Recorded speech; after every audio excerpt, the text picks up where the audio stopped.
Good evening, ladies and gentlemen, and welcome to your Pontiac City Council meeting. We'll begin in a few moments. Please put your phones on vibrator silent.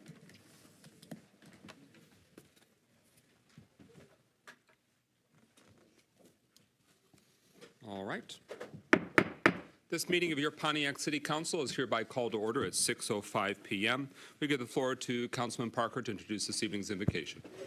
Good afternoon, everyone. Good evening, everyone. How is everybody doing today? This evening we have Pastor Emeritus Kathy Desro, who's going to give us our invocation.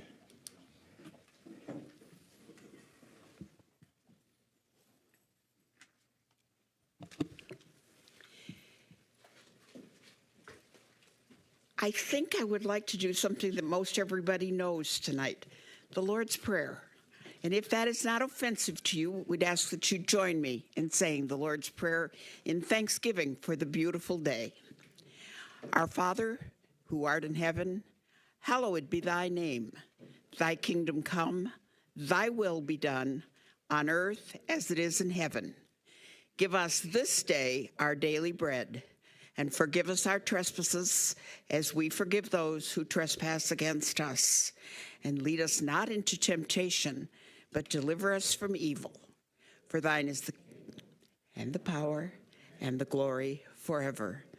Amen. And Lord, may we stay in unison as the evening progresses, covered by your love. All right, now please rise for the Pledge of Allegiance to the flag of the United States. I pledge allegiance to the flag of the United States of America and to the republic for which it stands, one nation, under God, indivisible, with liberty and justice for all. And now we hold a moment of silence as a community, remembering those who've recently passed away, our neighbors, family, and friends.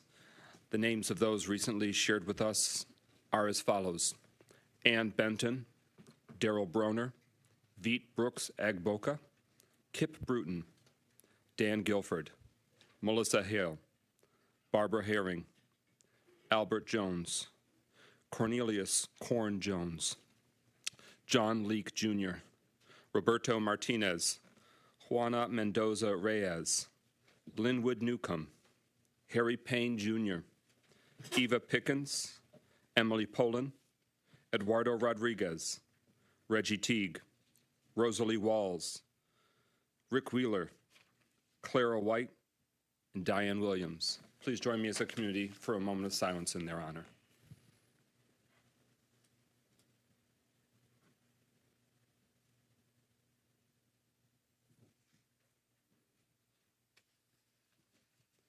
Thank you very much. Clerk Doyle, could we please have roll call of council members? Carrington. Present. Goodman. Here. James. Here. McGinnis. Present. Nicholson. Parker. Here. Rutherford. Mr. President, you have a quorum. All right, quorum being established, could I please have a motion to excuse council members Rutherford and Nicholson from the meeting for personal reasons? Support. It's been moved by Councilman Goodman, seconded by Pro Tem Carrington. Any discussion on the motion? Hearing none, roll call. Clerk Doyle on the motion. Carrington. Yes. Goodman. Yes. James. Yes. McGinnis. Yes. Parker. Yes. 5 yeas, no nays. All right, that motion carries, and they are so excused. Is there a motion to approve this evening's agenda? A motion? Is there a support? Support. It's been moved by Councilwoman James, seconded by Councilman Goodman to approve this evening's council meeting agenda. That motion is now before us. Is there any discussion or motions? All right.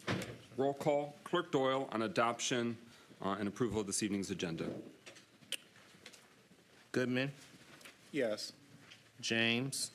Yes. McGinnis. Yes. Parker. Yes. Rutherford. Yes. Carrington. Yes. 6 yeas, no nays. That motion carries. The agenda is approved. Is there a motion to approve the consent agenda? So moved. Is there a second? Support. It's been moved by Councilman Goodman, second by Councilman Parker, to approve this evening's consent agenda. It includes the February 20th, 2024 City Council meeting minutes, the resolution recognizing March as Women's History Month, the resolution recognizing Pontiac resident Tamika Jenkins on her trailblazing law enforcement career, and the resolution congratulating McLaren Oakland on their designation as a primary stroke center. Later in the evening, when Chief Jenkins joins us, I'll have a motion to suspend the rules where we'll acknowledge and present the resolution, but in terms of its formal adoption, that can happen now with our consent agenda. Those are the 4 items in the consent agenda. Roll call and adoption. Clerk Doyle. James, Yes. McGinnis, Yes. Parker, Yes. Rutherford, Carrington, Yes.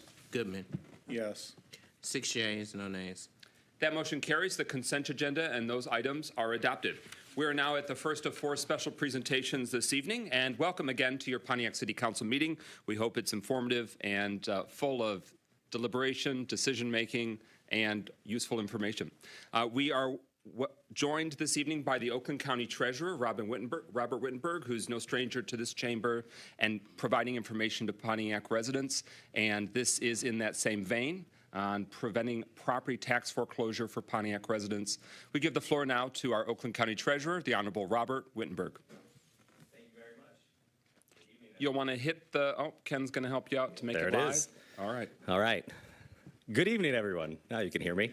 All right. I like that response. Thank you.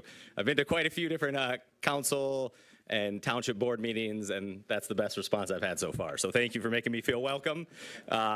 So it's that time of year again. I was here last year trying to make my rounds to as many communities throughout Oakland County as I can. There are 63 cities, villages, and townships in Oakland County, so more than any other county. So it's a lot of work to try to traverse the whole county, but it's really important work that we're doing and message that I'm here to give to all of you. So, oh yeah, I'm controlling the slide too. Here we go.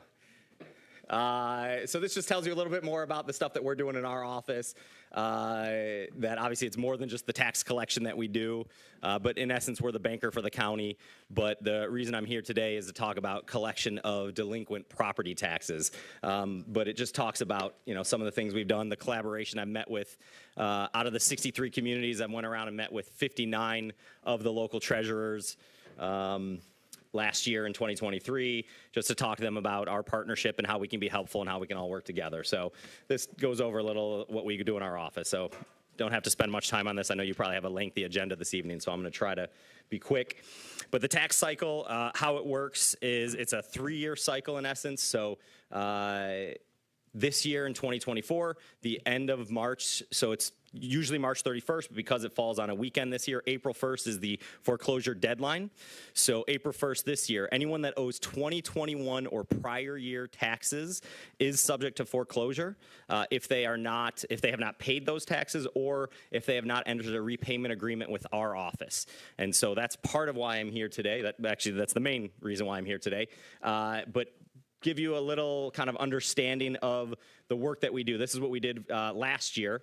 There were 44,000, almost 45,000 parcels that were turned over. So on March 1st of this year, to give you all an idea, on March 1st of this year, taxes that you have not paid to Pontiac will get turned over to the county for collection. So we, in essence, become the collections agent on those delinquent taxes. And this is how it is in all 83 counties here in Michigan. So last year, we had about 45,000 that were turned over to us. You can see the number there, 43,000 just over actually paid and were not subject to foreclosure. There, 1,400 there is the repayment agreements that we entered. And then as you kind of go down the different things we did, at the end of the year, or I should say in the end of the summer, we have a sale. If we are not able to find the person, try to help the person, and it does go to foreclosure or business, it can be a business as well. If it's foreclosed, it goes to a land sale. Last year was the lowest number we've ever had in Oakland County, only 95 parcels, of which most of those were vacant. It was either vacant land or a vacant structure. So my goal here today, again, as I'm going throughout the whole county, is to really encourage people that we're here to help, to try to lower that number of foreclosures. What I always tell people is, Our job, our duty, what we're trying to do in our office is collect taxes. We are not trying to foreclose on anybody. But obviously the statute, the way it's set up is that is kind of the final straw. So like I was talking about earlier, the property tax foreclosure is a 3-year process. So for this year, again, anyone that owes 2021 or prior year taxes is subject to foreclosure. That deadline, again, is April 1st. So please, please, please, if you don't hear anything else I say tonight, just know that we are here to help. That is what I want you to take from this presentation is we don't know you need help unless you tell us you need help. So within our office, we have our Financial Empowerment Center. We have Rita, who runs up that department, is like a financial coach and helps people with their finances, tries to find grants that might be available to them, other resources. We'll go through budgeting with people, actually can even help with small businesses that are looking to put together a business plan. So she's there. We also, within our office, when you do call our office, you can schedule a time to do a taxpayer assistance meeting. So that is a one-on-one. It used to always be in person, obviously with COVID. Now we do over the phone mostly, but if you want to come into our office and meet in person, you can. If you want to do a Zoom, whatever's best for you. But we meet with you one-on-one to talk about your unique situation and how we can be helpful and try to get you on a repayment agreement if we need. So next thing on that, as you kind of go along that chart, the community outreach is ongoing. That's what we're doing right now. That's what I'm trying to do is get out as many communities as possible. That's where I am going to kind of solicit your help as well. If you yourself or anyone in your family, your friends, if you know anyone that has 2021 or prior year taxes that are owed to our office, please, please, please encourage them to reach out. Our phone number, 248-858-0611. You can go to the website, oakgov.com/treasurer. So let me see if... So some of the community resources, again, I talked about our Financial Empowerment Center, talked about our office. The other thing I just want to mention while we're here, you all have, I should ask this and I should know this offhand, but I always forget when I go to a community. You guys have your own assessing department or you use county equalization? So it's county equalization. So we do have every community has a poverty exemption depending on, your income. We encourage you to reach out to your local, to county equalization, to equalization 248-858-0740 to see if you qualify. You can have that conversation. The other resource I like to highlight is Lakeshore Legal Aid. They are a free legal clinic for low-income families and seniors, so they can help you with anything other than criminal law and traffic citations. So if you get a speeding ticket, you can't call them. Their number, 888-783-8190, or you can go to lakeshorelegal.org. Let me see. I think I tried to breeze through this as fast as possible, but again, I will reiterate that what I'm trying to convey to everyone is that we are here to help in our office. So please call us 248-858-0611, email treasurer@oakgov.com, or go to our website, oakgov.com/treasurer. Again, anyone that owes their 2021 or prior year taxes, please, please, please reach out to us. I think that's all I needed to cover. With that, I'll entertain any questions that any of you might have. I see some hands going up, so happy to answer any questions that you have. Very good, and thank you very much for making the time to be here in the county seat of Pontiac tonight, where your office is. I'm happy to be, yes, I'm happy to be here. Councilman Parker. Thank you, Brother President. Mr. Wittenberg, Yes. thank you for coming this afternoon. Yeah. My question is, how do we notify people that their property may be close to foreclosure? So there's a few things, right? As part of this foreclosure process, this doesn't just come out of nowhere, right? So there's, through statute, right? We send certified mail, we send first-class mail, we also post the property. So if it's a vacant lot, it gets staked. If it is an actual structure, it gets posted on the property. It's also posted, it's also in the Oakland Press. So we actually, all of the properties that are subject to foreclosure went in the Oakland Press in December, January. But at this time, like for any of you council members, and tax information is public information ultimately, but like with a lot of the other communities, we can send, and we have sent over to some of the communities, like Angie Powell, the county commissioner here, we sent her a list of all the parcels that are subject to foreclosure as of now, and we can send any of you, if you want to reach out to us, we can send you that updated list. Thank you. Yep. Thank you for flagging that. I'll follow up with the deputy treasurer and get that information and share it with council members. Thank you. As could be useful. It was asked to me by a resident, is there a listing where the county sort of has a record of whether one's property taxes are current? And is there sometimes a lag in which a municipality wouldn't have that information to you yet? There's through the winter tax bills, I've received word from some residents who are fearful that they just want to make sure that it's registered as paid. Some people go through their mortgage, lender, and they pay into the taxes. They just want to make sure everything's tight and right. And if they are delinquent with 2022 taxes or prior, they would have gotten some kind of notification. For 2023 taxes, those are still collectible here in Pontiac as of today, but I guess close of business. So technically tomorrow, if you owe 2023 taxes, you have to come to the county to pay. And this is a very difficult time, so I preemptively apologize because we have a different tax system than the local communities have, and we have to kind of reconcile to see if you didn't pay your summer or winter 2023 taxes, then, like I said, it gets turned over to us. You have to come to our office or call us directly for us to run those numbers for you, what is owed.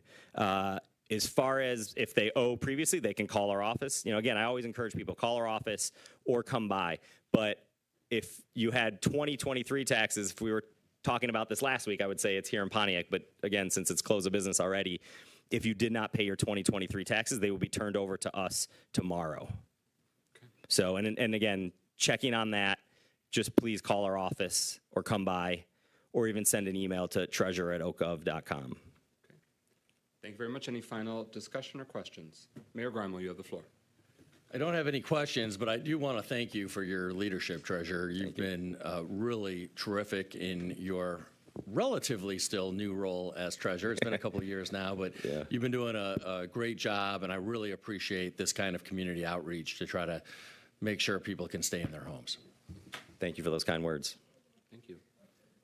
With that concludes the special presentation. Thank you, and Godspeed getting to the next City Council meeting later tonight. Heading to Royal Oak right now.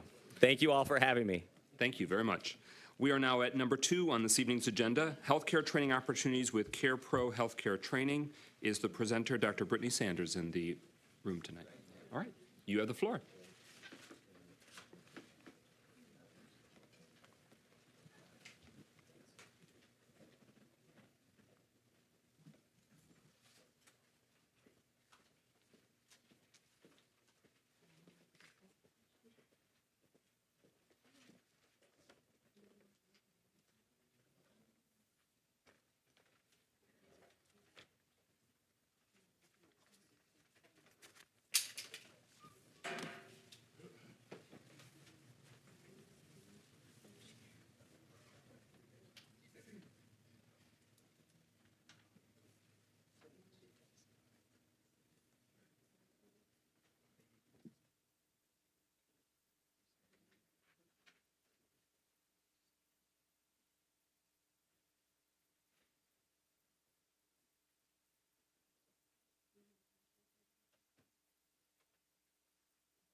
President McGinnis, if they're not totally ready, we can go to the next presentation.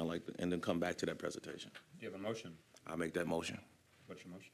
Make a motion to go to the next presentation and come back to suspend the rules. Yes. There's a motion to suspend the rules. Is there a second? Seconded by Councilman Parker, moved by Councilman Pro Tem Carrington, that we suspend the rules and go to number 3 on the agenda and hear from the city clerk the election results from Pontiac. Hearing no further discussion, roll call. Clerk Doyle. McGinnis, Yes. Parker, Yes. Rutherford, Carrington, Yes. Goodman, Yes. James. 6 yeas, no nays. All right, that motion carries. Clerk Doyle, you have the floor for a brief update for the community. You can do it from the podium or your chair, whatever is more convenient for you.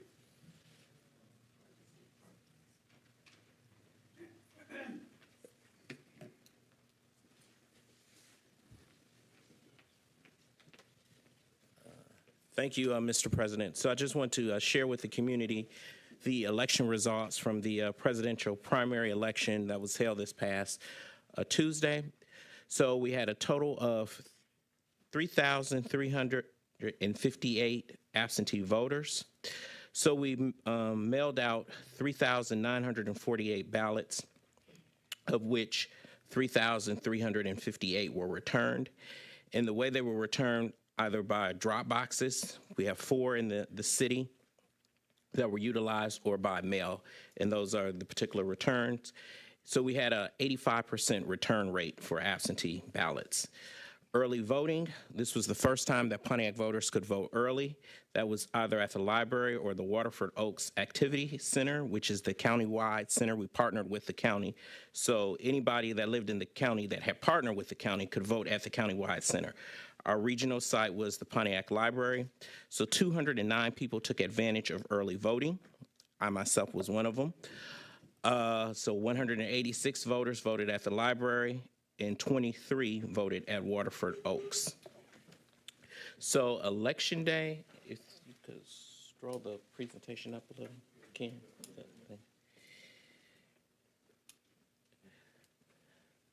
So 1,956 voters came out and voted actually on Election Day at one of the precincts. So the total number of voters that cast a ballot in Pontiac was 5,523 voters. We have 40,950 registered voters, so the voter turnout was 13.4%.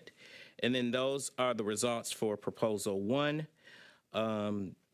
2,981 people voted yes, 1,848 voted no, and the total number of votes cast on Proposal 1 was 4,829. So everyone did not vote on the proposal that actually voted. So that's the update. Well, thank you very much for that information for the community and the council. I want to thank the clerk's staff who worked hard, and it was a unique cycle because you were implementing new opportunities and new resources for voters. So there was a lot of inaugural services and inaugural opportunities you were presenting for Pontiac's voters.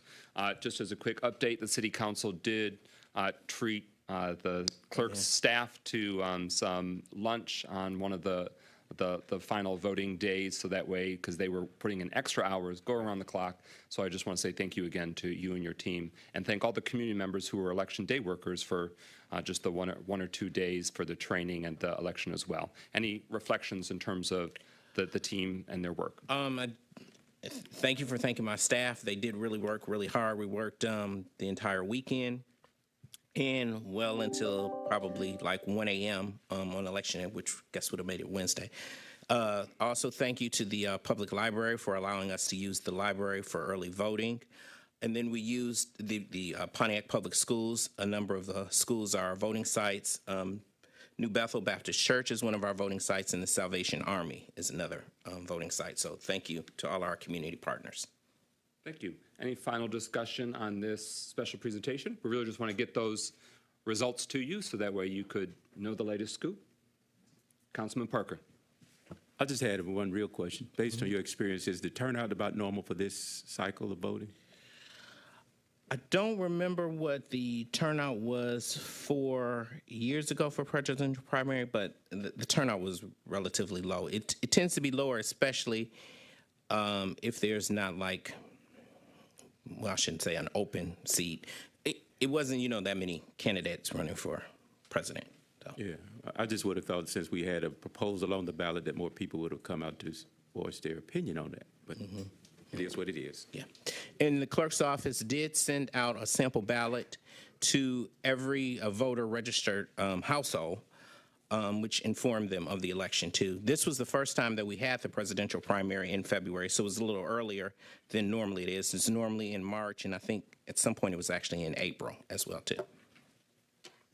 Any final discussion on that special presentation? With that, thank you, Clerk Doyle.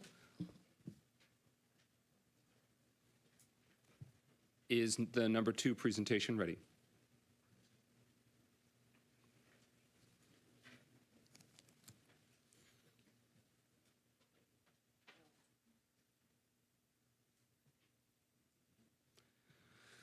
All right, since the rules are still suspended, number 4 presentation is really just a heads up of good news. GM on Main Street is a grant opportunity nationwide for communities that currently or formerly have a General Motors footprint in their city. Of course, that applies to Pontiac very much so. And this is a way in which they are seeking to invest in the downtowns in those GM or GM legacy communities. And very positive news that $50,000 in grant funding has been awarded to Main Street Pontiac, that nonprofit organization, to make investments in our downtown. And so I'm going to give the floor to Councilwoman Melanie Rutherford, who represents that portion of our great city, to amplify that news. Yes, this is a great opportunity for the Main Street Board to actually give more funding to downtown businesses. I also happen to be a member of the board. It's so important that we highlight the businesses that need assistance. So kudos to the Main Street Board for applying for it. And also, just to add other kudos, I know Mr. President McGinnis, he'll be representing Berkeley at the Main Street Conference during May to try to get more funding and more awareness for the Main Street Board. So again, congratulations to the city and the community and Main Street Pontiac. Thank you.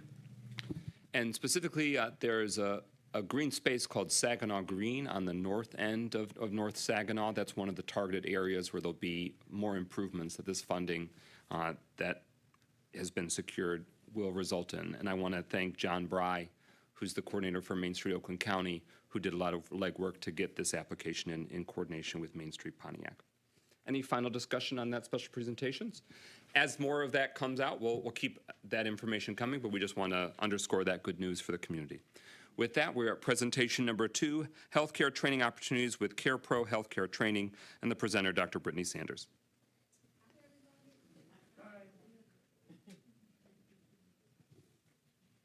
Okay. Hi, everybody. Thank you for your patience. We were having some technical difficulties, but I'm happy to be here. Thank you all for having me here. My name is Dr. Brittany Sanders. I am the owner and CEO of CarePro Healthcare Training, and it's a healthcare training school where we offer CNA classes, phlebotomy, and medical technician classes as well. So, a little bit about me. Let's see. Oh, there we go. So this is on our agenda today. I'm not going to be too long. I know you all have a lot of things to do. But just an introduction, I'm just going to tell you a little bit about CarePro Healthcare Training, why you should choose us, the programs that we offer, and then the goals and the growth that we have for our program. So this is me. I am a board-certified, doctoral prepared nurse practitioner. I'm really strong about education and teaching. I actually started out my career as a certified nursing assistant myself. From there, I became a LPN, which is a licensed practical nurse. Got my bachelor's as an RN and my master's degree as a nurse practitioner, and now I have my doctorate degree in nursing practice. And I own both a medical spa and CNA school. So about CarePro Healthcare Training, we emerged after the COVID. We all know during COVID, we realized that there was a lack of healthcare providers in our community. So I wanted to provide a training where we can produce more healthcare providers and also make sure we bring back professionalism as well, too. So our training program is going to create certified nursing assistant. This is also not only going to help our program, but it's also going to help the community, too, as well, because not only are we going to create these nursing assistants, but we're going to give jobs and we're going to give back to the community as well, making sure that we have more healthcare providers to care for everyone. Our mission statement is to develop skillful and critical thinking, compassionate healthcare professionals. We teach our students critical assessment skills, and we prepare them for the competency evaluation so they can become state certified. Programs that we offer, again, is a certified nursing assistant program, phlebotomy, and medication technician. Our core curriculum, so during our core curriculum, we provide training through lecture, we watch videos, and we also have them take tests, and then we have a lab where they actually do hands-on training so they can actually learn how to do these skills before they go to the clinical site. We are partnered with St. Joe's Hospital, so all our students, once they complete their training inside our school, we take them over to St. Joe's and they do their training in person. We have flexible schedule for our students. Our program is usually, we have a 2-week program, a 3-week program, and we also have a 6-week program. Our 2-week program is usually during the day. Our night 3-week program is usually during the night, and then our 6-week program can be days or night, just so we can be more flexible for our students as well. So why choose us, right? Why choose CarePro Healthcare Trainer? We offer superior training for both classroom and the clinical setting. We aim to break barriers in our communities, so providing education. Like I said, it's a true passion of mine because I started out as a CNA, and I want to let other individuals know that, you know, you can start being a CNA, and this is your first step into the healthcare, and then you can become, you know, a nurse. You can become a doctor eventually. And I just want everybody to know that this is like your first step. Coming in here and becoming a certified nursing assistant, this would kind of be your first step into the healthcare field. So we enhance student outcomes by preparing them for success. We provide support to our students during their journey. We provide learning materials in our programs. We kind of set us aside from other programs that we provide the uniforms, we provide books, we do background checks, we provide the clinical site, uniforms, all the supplies that they're going to need. All they have to do is show up and be on time. And get the education. We also assist with job placement. Again, we're working with St. Joe's. Once our students go to St. Joe's and they do their clinical site, St. Joe's actually offers them a job. So we work with them on job placement as well.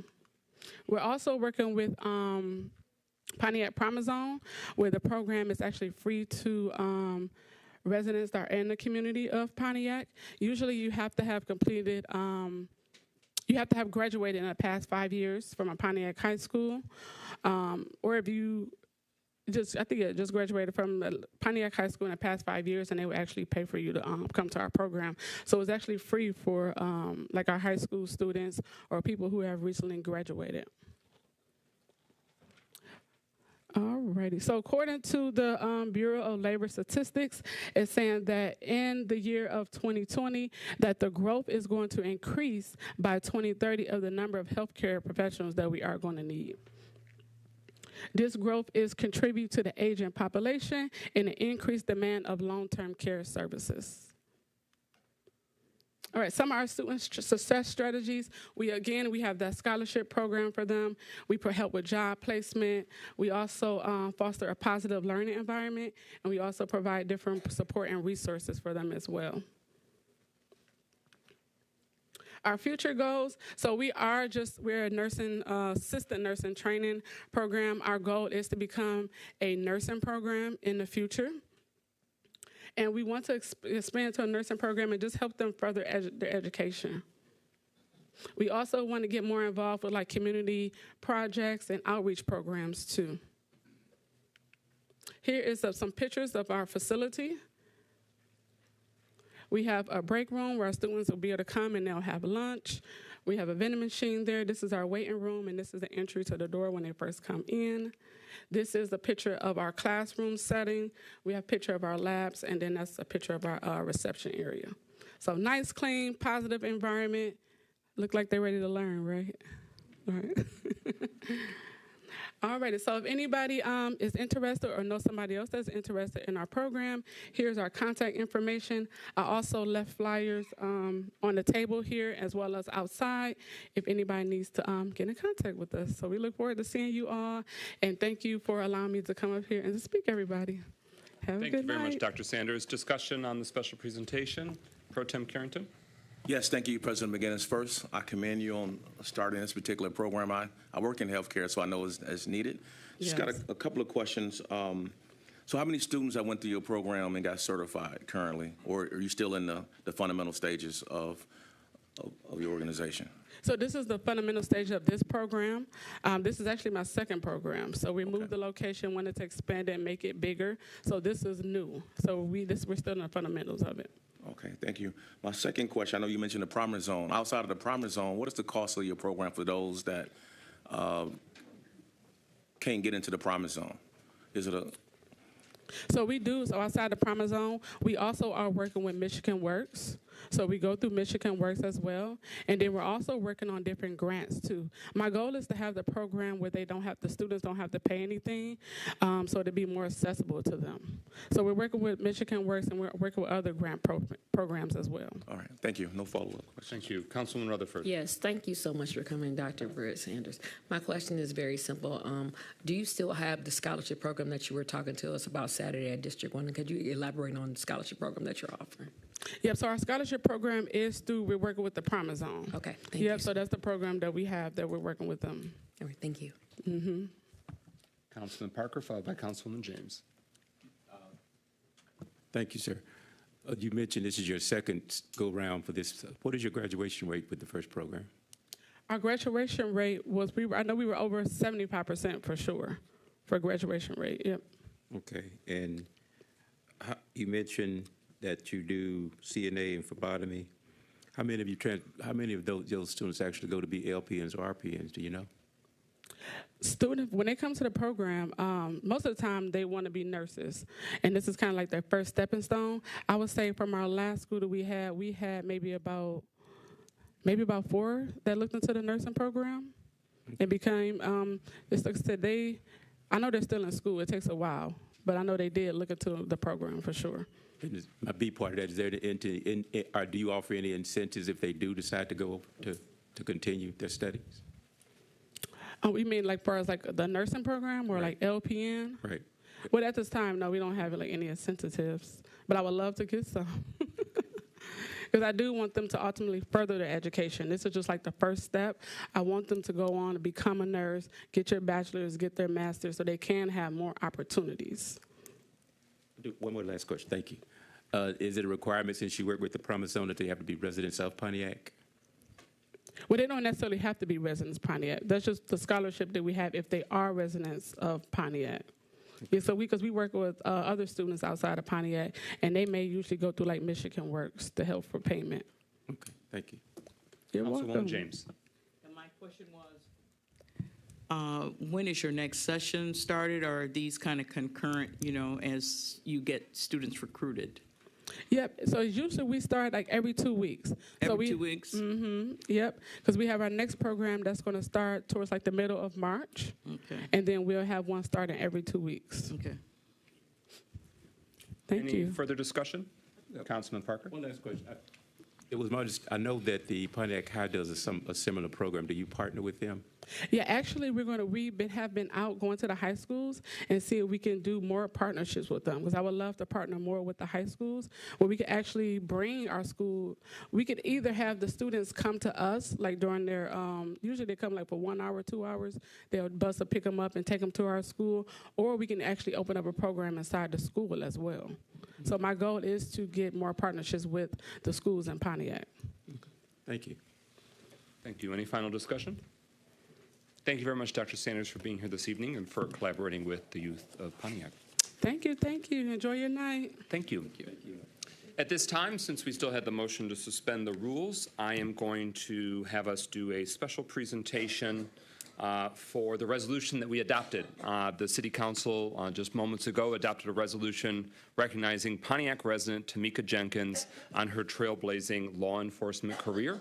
So I will read the text of the resolution that has been entered in the official record of the city, and then we will turn the floor over to Chief Jenkins for reflections while we then present this resolution on behalf of her neighbors, friends, and colleagues, and the entire city of Pontiac. Whereas the city of Pontiac, Michigan strives to acknowledge citizens of our great city whose exemplary character and professional accomplishments have had a positive impact of elevating and inspiring the community, and whereas Tamika Jenkins is a resident of Pontiac, Michigan, and previously served on the Pontiac Police Department's force, and whereas Tamika Jenkins has recently risen to the rank of interim chief of police for the city of Inkster, Michigan, which is a trailblazing accomplishment as both a woman in law enforcement and as a black woman in law enforcement. And whereas Chief Jenkins has served in previous law enforcement leadership roles for the city of Inkster, as well as the Detroit Public Schools Police Department, and in addition to past community uplifting and volunteerism efforts, now therefore be it resolved that the members of the Pontiac City Council, in partnership with Mayor Tim Grimel, hereby recognize Pontiac resident Tamika Jenkins on her trailblazing law enforcement career. And further resolved, the City Council, on behalf of the entire Pontiac community, extends our congratulations to Chief Jenkins on her recent elevation to the police chief role for the city of Inkster. Ladies and gentlemen, we present to you Pontiac's own. Let's give her a standing ovation.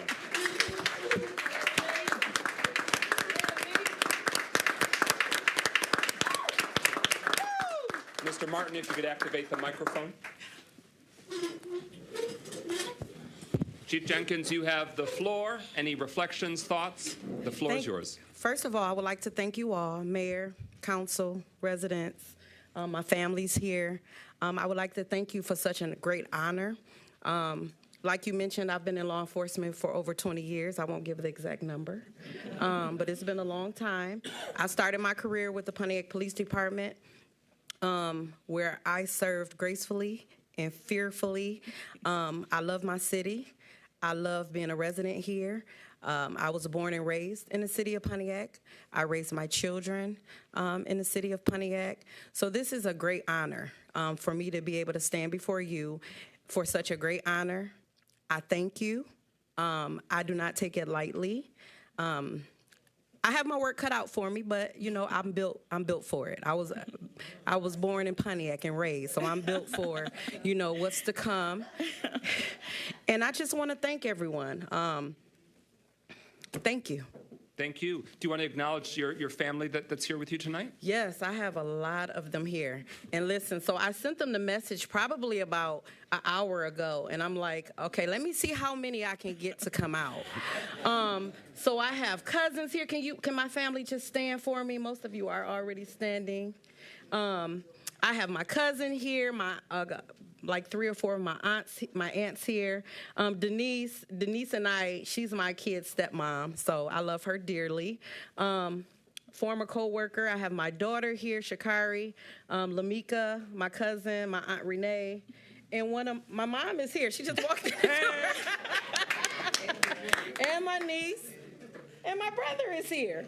So a lot of my family came out, and I love you all. I thank you for your support. It's because of you that I'm the person that I am today.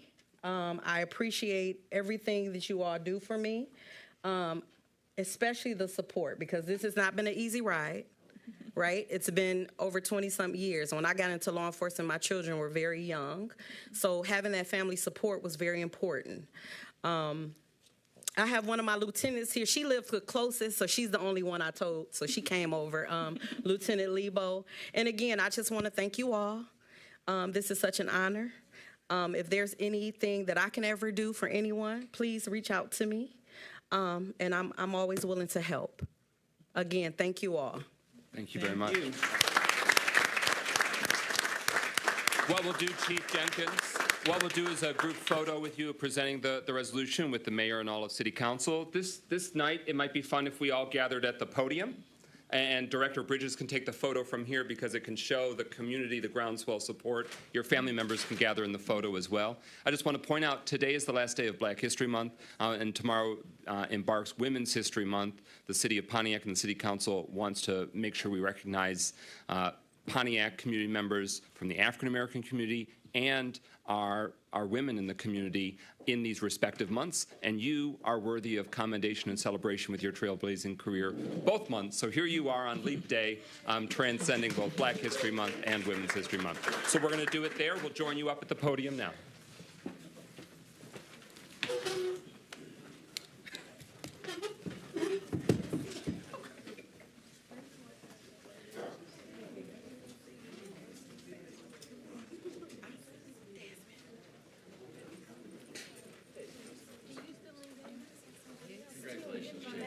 We're so proud of you. We're so proud of you. Congratulations. Thank you. Way to the back somewhere. I don't know about all of this.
Pontiac song.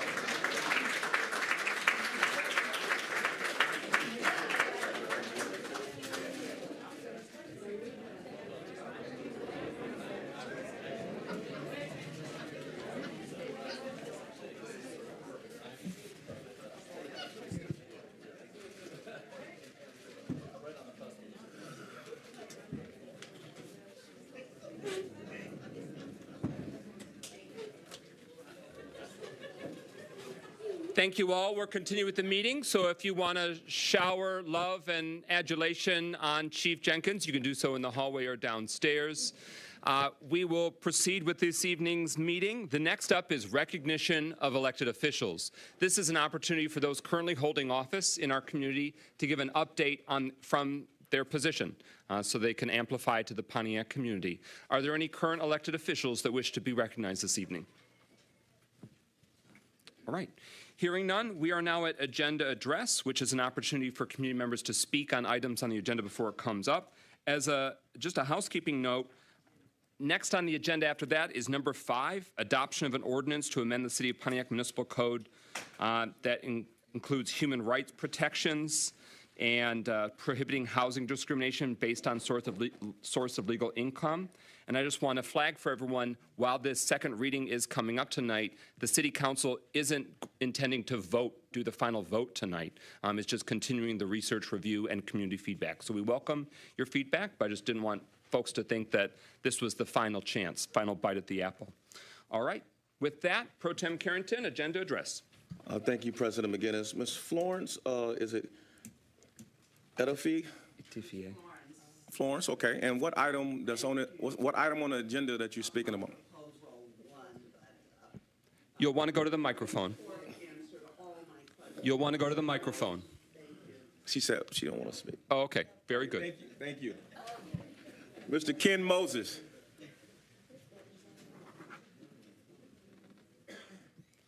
You'll want to turn the microphone on at the bottom right. And you can leave it on. Okay, thank you. Hello, Council, City Council, Mayor.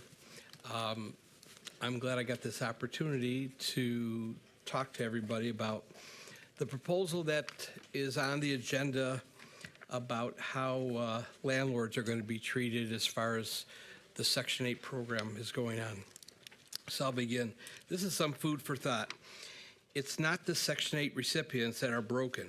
It's the Pontiac Housing Section 8 itself. Beginning with the initial inspection, which can take up to 2 weeks, it becomes an immediate hardship on the investor to be without income. While waiting for Section 8, then comes the reinspection, and another 2 weeks go by before any income can come to the landlord. Section 8 often identifies issues like damages that sometimes when they demand them to be fixed by the landlord, the damages are caused by the residents, and yet per Section 8 rules, only the owner bears the expense and responsibility. That's totally unfair. In addition, Section 8 residents who are responsible for the damages are not held accountable, and the burden of repairs falls on the owner. This is the same with water bills. Over the years, many of us had prospects who applied in rent, and with voucher programs and with doing background checks, we discovered that they have eviction, or they have a past history of late payments, or they have a past history of damages. Understand, please, these are recipients who should not have been deemed eligible for continuing on the program. Residents onto another owner, which is what's happening. They'll cause the damages, and then Section 8 kind of brushes it underneath the rug, and the next poor landlord doesn't know anything about it. Would it be better a long time that new recipients? Oh, that's oh. Thank you, Ms. Moses. Mr. Robert Bass.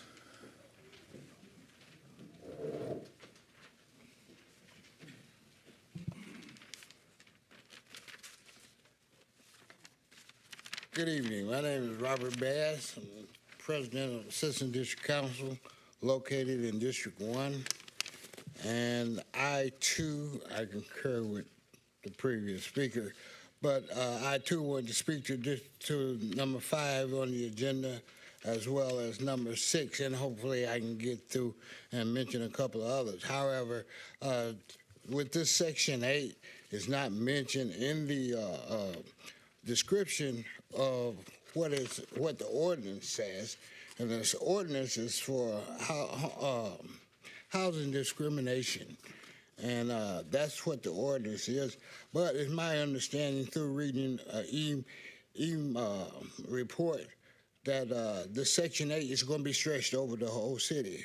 And also, with this ordinance is going to force investors to take these people whether they want to or not.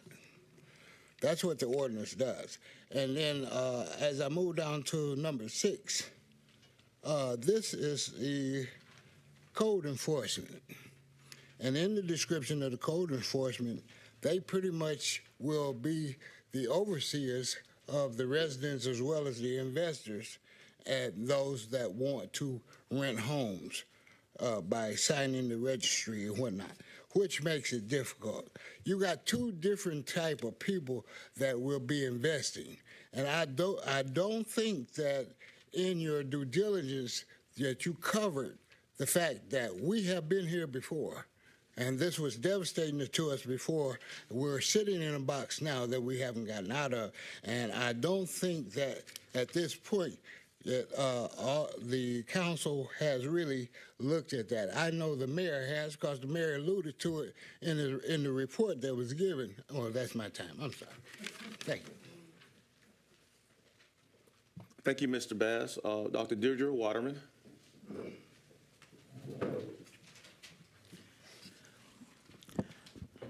Good evening. As I heard the presentation by Dr. Sanders about the training for healthcare associates and assistants, I was very proud of the fact that she has established that. Some of you know that I was a healthcare professional and ophthalmologist, and I was very proud of the fact that some of the young ladies and a couple gentlemen who came to work in my office, I trained them as optical technicians.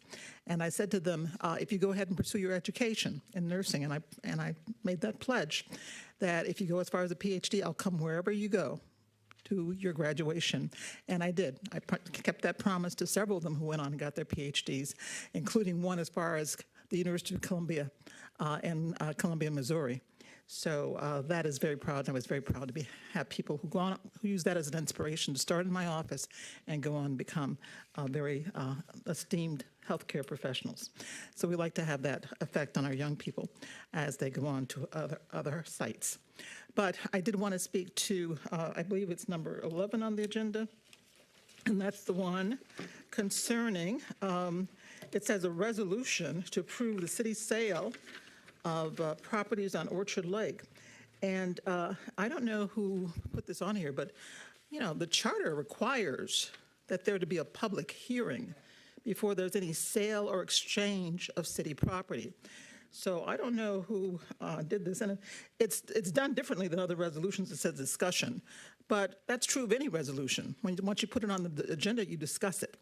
So I just wanted to bring that to your attention. That's a really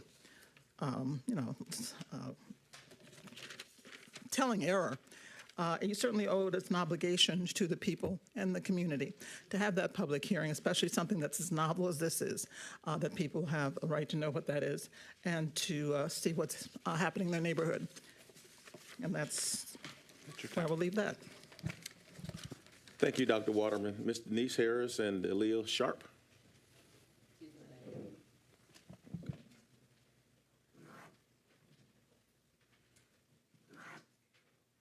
Mr. Carlton Jones.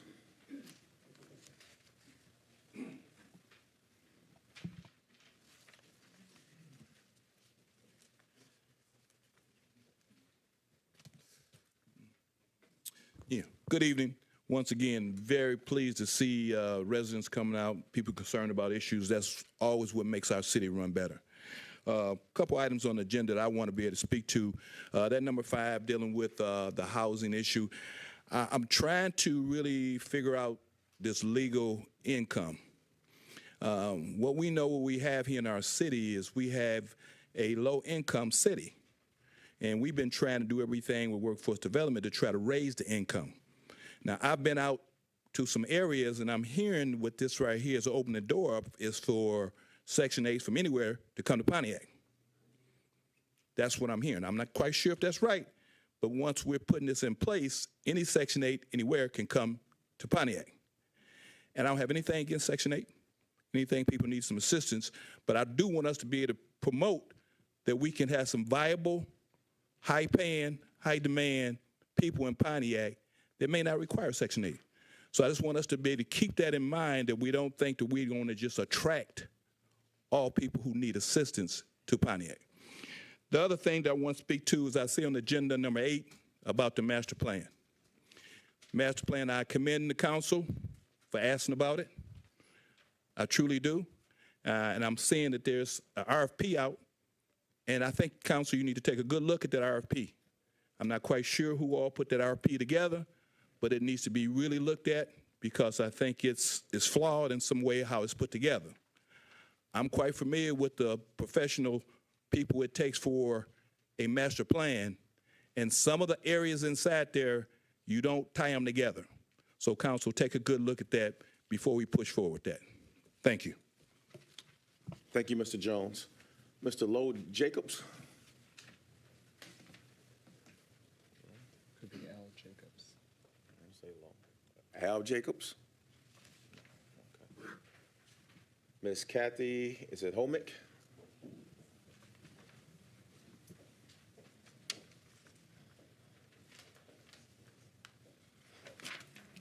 Good evening. My name is Kathy Homick, and I'm a citizen of the city of Pontiac. I'm a graduate of the former Pontiac Northern High School, and I have 33 years as a veteran in the multifamily rental profession, both here in Michigan and other states. I own a home in the city of Pontiac, and I wanted to speak to the Human Rights Protection Amendment.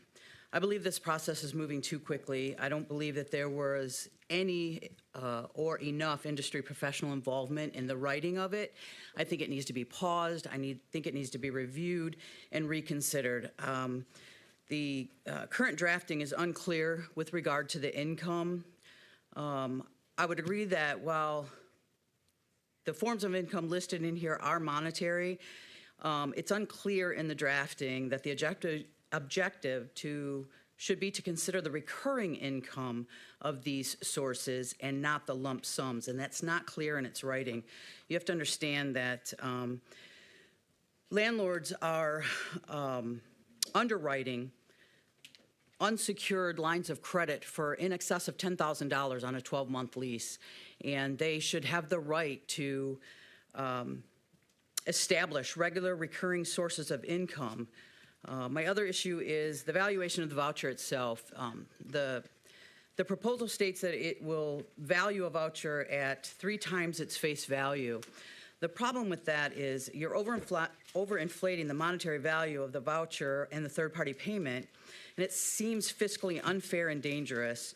At no other time are we able to inflate the value of any of the other sources of income, so to inflate this one opens up a fair housing issue. It seems that this area is ripe for legal challenge, and I submit that the rental voucher is not income, it's a subsidy, and it gives an unfair advantage to those receiving subsidies and leaves those that have marginal income and do not receive income That does conclude your time. subsidies at a disadvantage. Thank you. Guys, please, the chair has it. Thank you.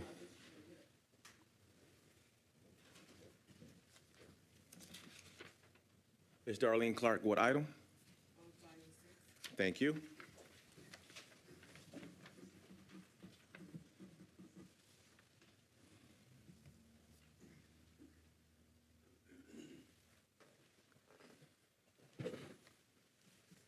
Good evening, administration and council at hand. Council, please let me state this to you. My name is Darlene Clark. Please take under consideration, you guys do need legal assistance to sit in the chair to direct you in all your decision-making that you have done thus far. With that being said, in doing Section 8, which is one of the primary things, is a double-edged sword. Once you start having people to commit to landlords their extra income, then you're messing with Section 8 and the help that these low-income people can get. As we well know, that has been stressed, Pontiac is 65% non-owners.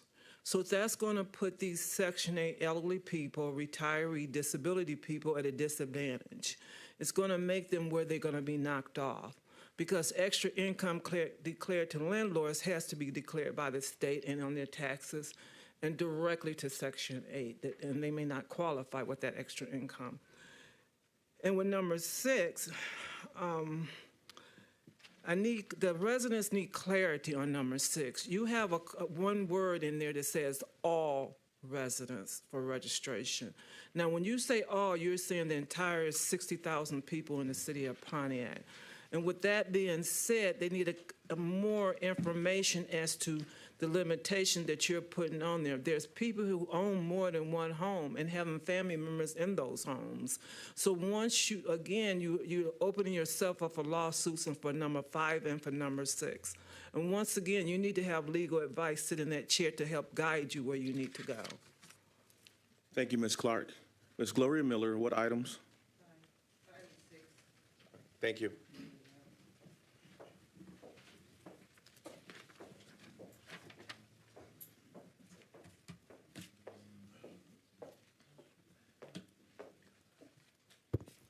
I want to speak to 5, 6, but mostly got comments on all of this. I keep saying to you guys, what you need is an attorney. The mayor is an attorney, but he works for the administration. When you got an attorney, all these things that you're writing, as the mayor come up, the former mayor tells you, she knows what she's talking about in regards to these ordinances and these resolutions that you're writing. You can tell there's not anyone that's lawyering. See, you can't depend on the administration because they got their own agenda. So you work for us on the other side. You need someone over there to represent you with these resolutions. And before, the reason you have the people down here like you having them now, because you're not including them. You should have had town halls. We could have did it all around town hall, and then you could have came down and we could have rectified this. We're going back over the same old thing, the same old. And the sad thing about it is, and I want to get this out, because I work and I talk to so many young people in the city over by me on Updike that live in the hotels. They got nowhere to stay. They live in hotels. And so what you need to do, instead of like when the mayor ran, he said he was going to get those empty lots to people so they can keep them, or people that want to build on them. Now they want to build, like I'm hearing 700 square feet little homes. Really? But if you're going to do that, give the people, and I have to go to Carlton, give them something to live for. Give them, they want to live like everybody else. They need jobs, they need security. And they can take care of where they need to be. And they can own a home like we do. And I'm going to have to throw this out there. Like I said, it's a double-edged sword. Yes, they need, but then what a lot of things ain't been addressed, and I'm big enough to do it. A lot of the landlords, slumlords around here, they don't take care of their properties. So look into that and take care of that. That's from Gloria. Thank you, Ms. Miller. That concludes agenda address, President McGinnis. Thank you, Pro Tem Carrington. We also have public comment, and there's signed up for public comment as well. It was an initial of L.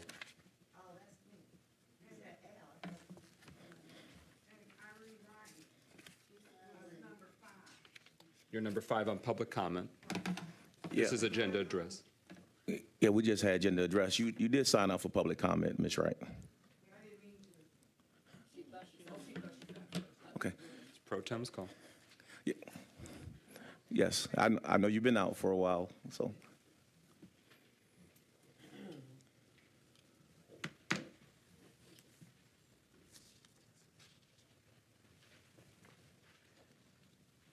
Thank you. Before you began, it was my mistake, and I accept that. But in reference to number 5, I think this will open up Pandora's box. This whole idea of this ordinance is divisive, it is one-sided, and it's vindictive against the landlords. Now, I am a landlord myself, have been a landlord for over 13 to 15 years. I've never had a situation where anyone said you were discriminating against me. That is not the issue. First of all, let me tell you what the main issue is in this city. It's not that we are discriminating, it's that you don't have enough housing. That's the key issue. So what do? You can either continue to put through ordinance, or you could go to HUD and try to explain to them what the criteria are and what's happening in this city. They may or may not agree with you, but at least you should be able to try that. Two questions comes to mind, and I'm gonna try to get through this. First of all, what is the evidentiary basis of you saying that landlords are discriminating against renters? If you don't have the documentation, if you don't have the proof, it's inadmissible in court, okay? Secondarily, what has the council done to self-sufficient these individuals, whether they are Section 8, other entitlements? Now, I'm not trying to put Carlton on the spot, but this is a native son that has come down here on numerous occasions trying to get you to help the individuals. Why not give him a pilot and at least begin to initiate something that's going on? You cannot continue to sit and not do anything. The other issue that I have is we have been in a situation where businesses have stopped doing business with us. We can't afford that. Residents, we can't afford to be the ones only paying the bills. So I say to you, if you want Pontiac to continue to grow, let's go about the business of including everyone. You be inclusive, you wouldn't have all of these people down here tonight. Thank you, Ms. Wright. That concludes your address. All right, we are now at number 5 on the agenda. Is there a motion to adopt adoption of an ordinance to amend the City of Pontiac Municipal Code, Article 3, Division 1, Chapter 78, Sections 56 through 65, to include human rights protections in Article 3, Division 2, Chapter 78, Section 66, to prohibit housing discrimination based on source of legal income, to include Article 3, Division 1, Chapter 78, Sections 56 through 65, Article 3, Division 2, Chapter 78, Section 66. Is there such a motion? So moved. Is there a second? It's been moved by Councilman Goodman, seconded by Councilman Parker. So number 5 is on the floor now. As we mentioned last week, any amendments to our city's ordinances or our city's rules or laws, it requires 2 readings of the ordinance, so this at least. So this is the second reading of the ordinance, and as I mentioned previously, our intention is not to have a final vote tonight, but to allow further feedback and then also drafting of amendments by city attorneys for changes that wish to be considered. So any discussion before we postpone for 1 week? Councilman Rutherford. I do have a question. This is for the administration, so I'll yield it to you. Last week, a statement was made that we have assisted the Lighthouse with abatements and with tax breaks. What individual tax breaks or abatements have the administration assisted with the like? Did you give them a TIFA? Do they have a pilot? Anything in regards, because I was told differently by the CEO, so I want to get clarification because that was a statement that was made. We've had a lot of conversations. So, are you yielding to the mayor? I'm yielding to you to talk to him. All right, Mayor Grimel, you have the floor. Yeah. So we rezoned the property to allow for the development, and in addition to that, we have made it very clear to Lighthouse that we would like to do, as they've requested, a brownfield TIFA and a neighborhood enterprise zone with them. Excuse me. On follow-up, Councilman Rutherford. So the reason why I asked if that's not what was said last week, and so I'm trying to get clarity, because I do know that MSHDA is telling the Lighthouse to come back to the city for a pilot, and you guys have had a moratorium for pilots for over 2 years. So what happens if MSHDA is saying that without a pilot, their project can't go, and the only thing we're offering is a TIFA, is a brownfield? Again, my question is, what did we actually give them? Have we given them any tax breaks that's in writing that if anybody wanted to see it, they could see it? Okay, this is, what's before us is an ordinance amendment. Yes. Because it was discussed last week more broadly about what's being done for housing, I'll allow it, but we'll want to keep the conversation on what's before us. No problem. But your point is well made. This was discussed on this item last week, too, to the administration sharing what were examples in which they were providing support for attainable housing in the community. Mayor Grimal, would you like to offer further perspective? Well, I don't want to go back and forth on this, but the bottom line is we've made it very clear to Lighthouse that we are willing to provide incentives to them, and that's what I said last week. Okay, Councilman Goodman? Just to quickly address a couple things that keeps getting stated and mentioned that is untrue in all of this. No part of the ordinance mandates that any landlord must take Section 8. That is not written into the ordinance anywhere. The part that is written in there is that landlords are not allowed to discriminate and place blanket bans on sources of income. Nowhere, not in any line of this ordinance, if you were to read it, says mandate, required, or so on. And I would make a comment and say thank you to the landlords who have reached out to me to ask about this ordinance, because I've been able to answer multiple questions and field things that need to be addressed or highlighted. One thing that has been mentioned by a landlord in the community is something along the lines of how does this ordinance relate to people who are possibly on the sex offender registry? In this ordinance, landlords with multiple different aspects of this ordinance have the ability to look at different aspects of a tenant and decide whether or not to rent to that person. That includes conviction records, it includes eviction records, it includes actual things. There are many different aspects in which a landlord can make discretionary decisions in terms of who can live on their property. But to say that this ordinance makes any landlord must accept a tenant, that means any tenant who has Section 8, when they apply, you must take them, that is simply false. So that is the most and key and important part.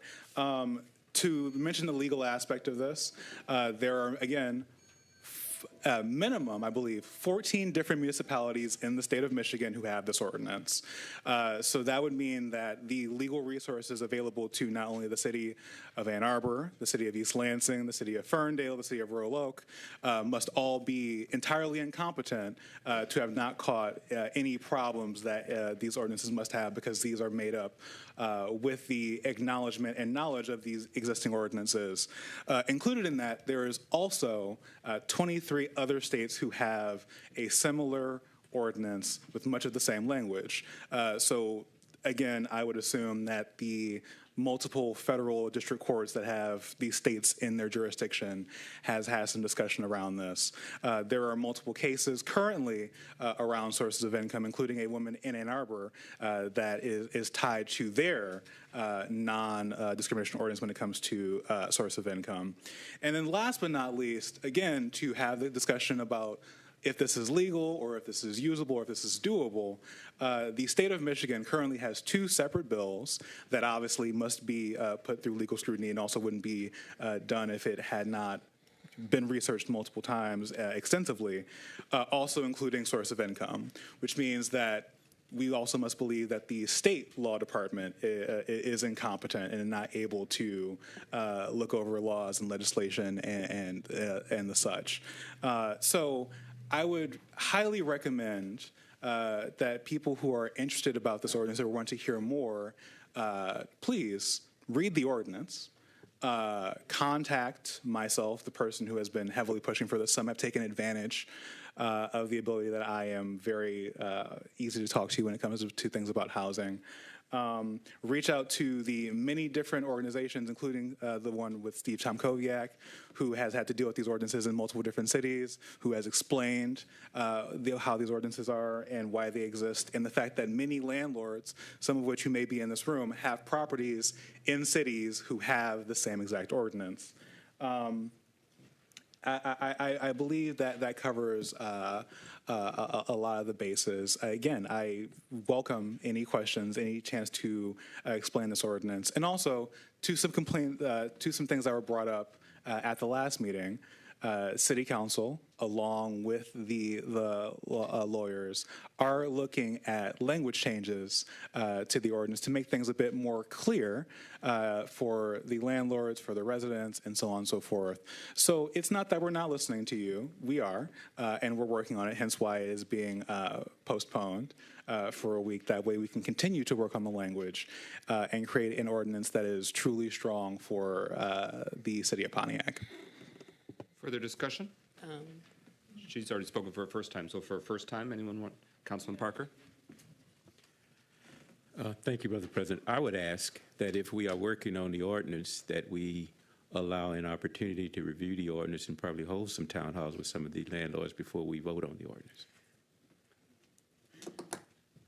Was that a hand, Councilman James? Yes. Okay, you have the floor.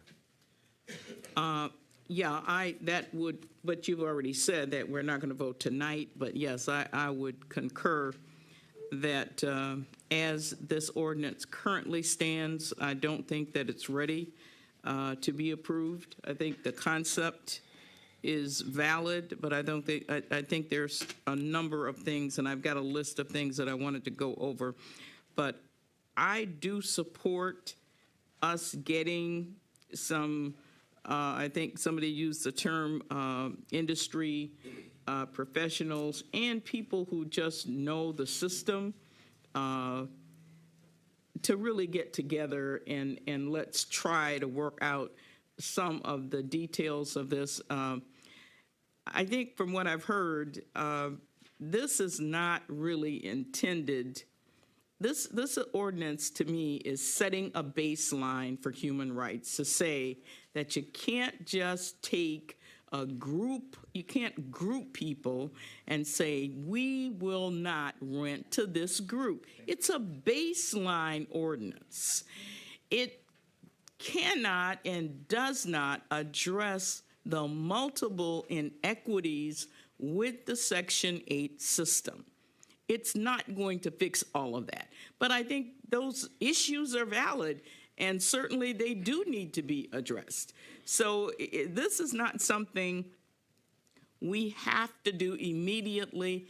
I would welcome, I think this is a great opportunity to bring together the people who have the expertise, and let's try to make this the best, baseline ordinance that we can have. So let's try to get these issues out on the table and look at what we can do to address those.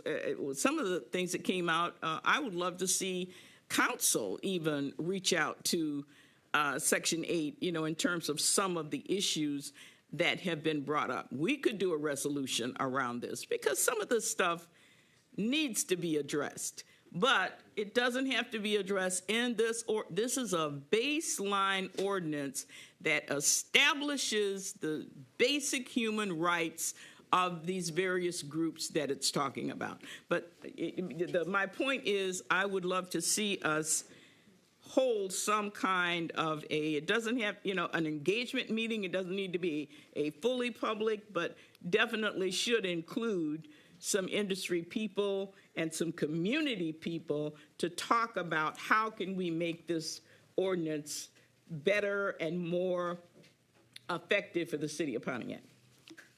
Pro Tem Carrington? No. Councilman Rutherford? So this is what I'm going to say. We have 117 vouchers right now that's actively open in Pontiac, that almost all of them are about to lose their vouchers because they simply can't find housing in the city of Pontiac.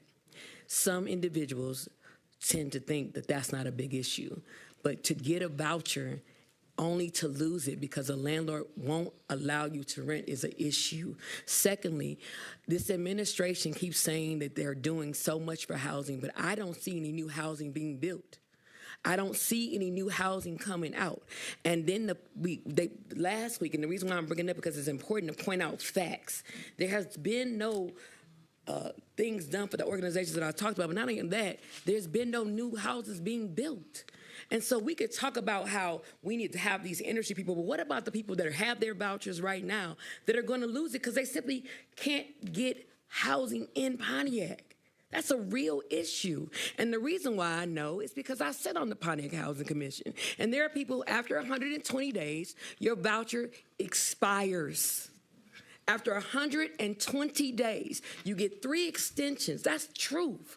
And so if we're going to sit here and say that we need to have industry people here, we need to have people that actually aren't playing both sides. Because one side, they're saying we want to help people, but the other side, they're not telling you what they've done previously. Not everybody that has Section 8 knows how to use the system, so they make mistakes. I know because I've done it before. I had to be taught how to use my voucher properly. It's a process. But what cannot keep happening is that landlords can say, you know what, because you made a mistake when you were 21 and now you're 37, you can't rent from us. And that is happening. And so people are losing their vouchers. People are becoming homeless. People that have had vouchers for years. And so stop acting like, and I'm sorry, I know we're going to have a longer debate, but stop acting like people don't know what's really going on. The reason why we have a housing issue in the city of Pontiac, because this administration has not built new housing in Pontiac. We wouldn't have this problem if we had housing up in here. And that's the real issue that we keep skating around. It isn't just the landlords. It's not just Section 8. There is no housing. Yeah. And ain't no housing study going to do it. We got to do it.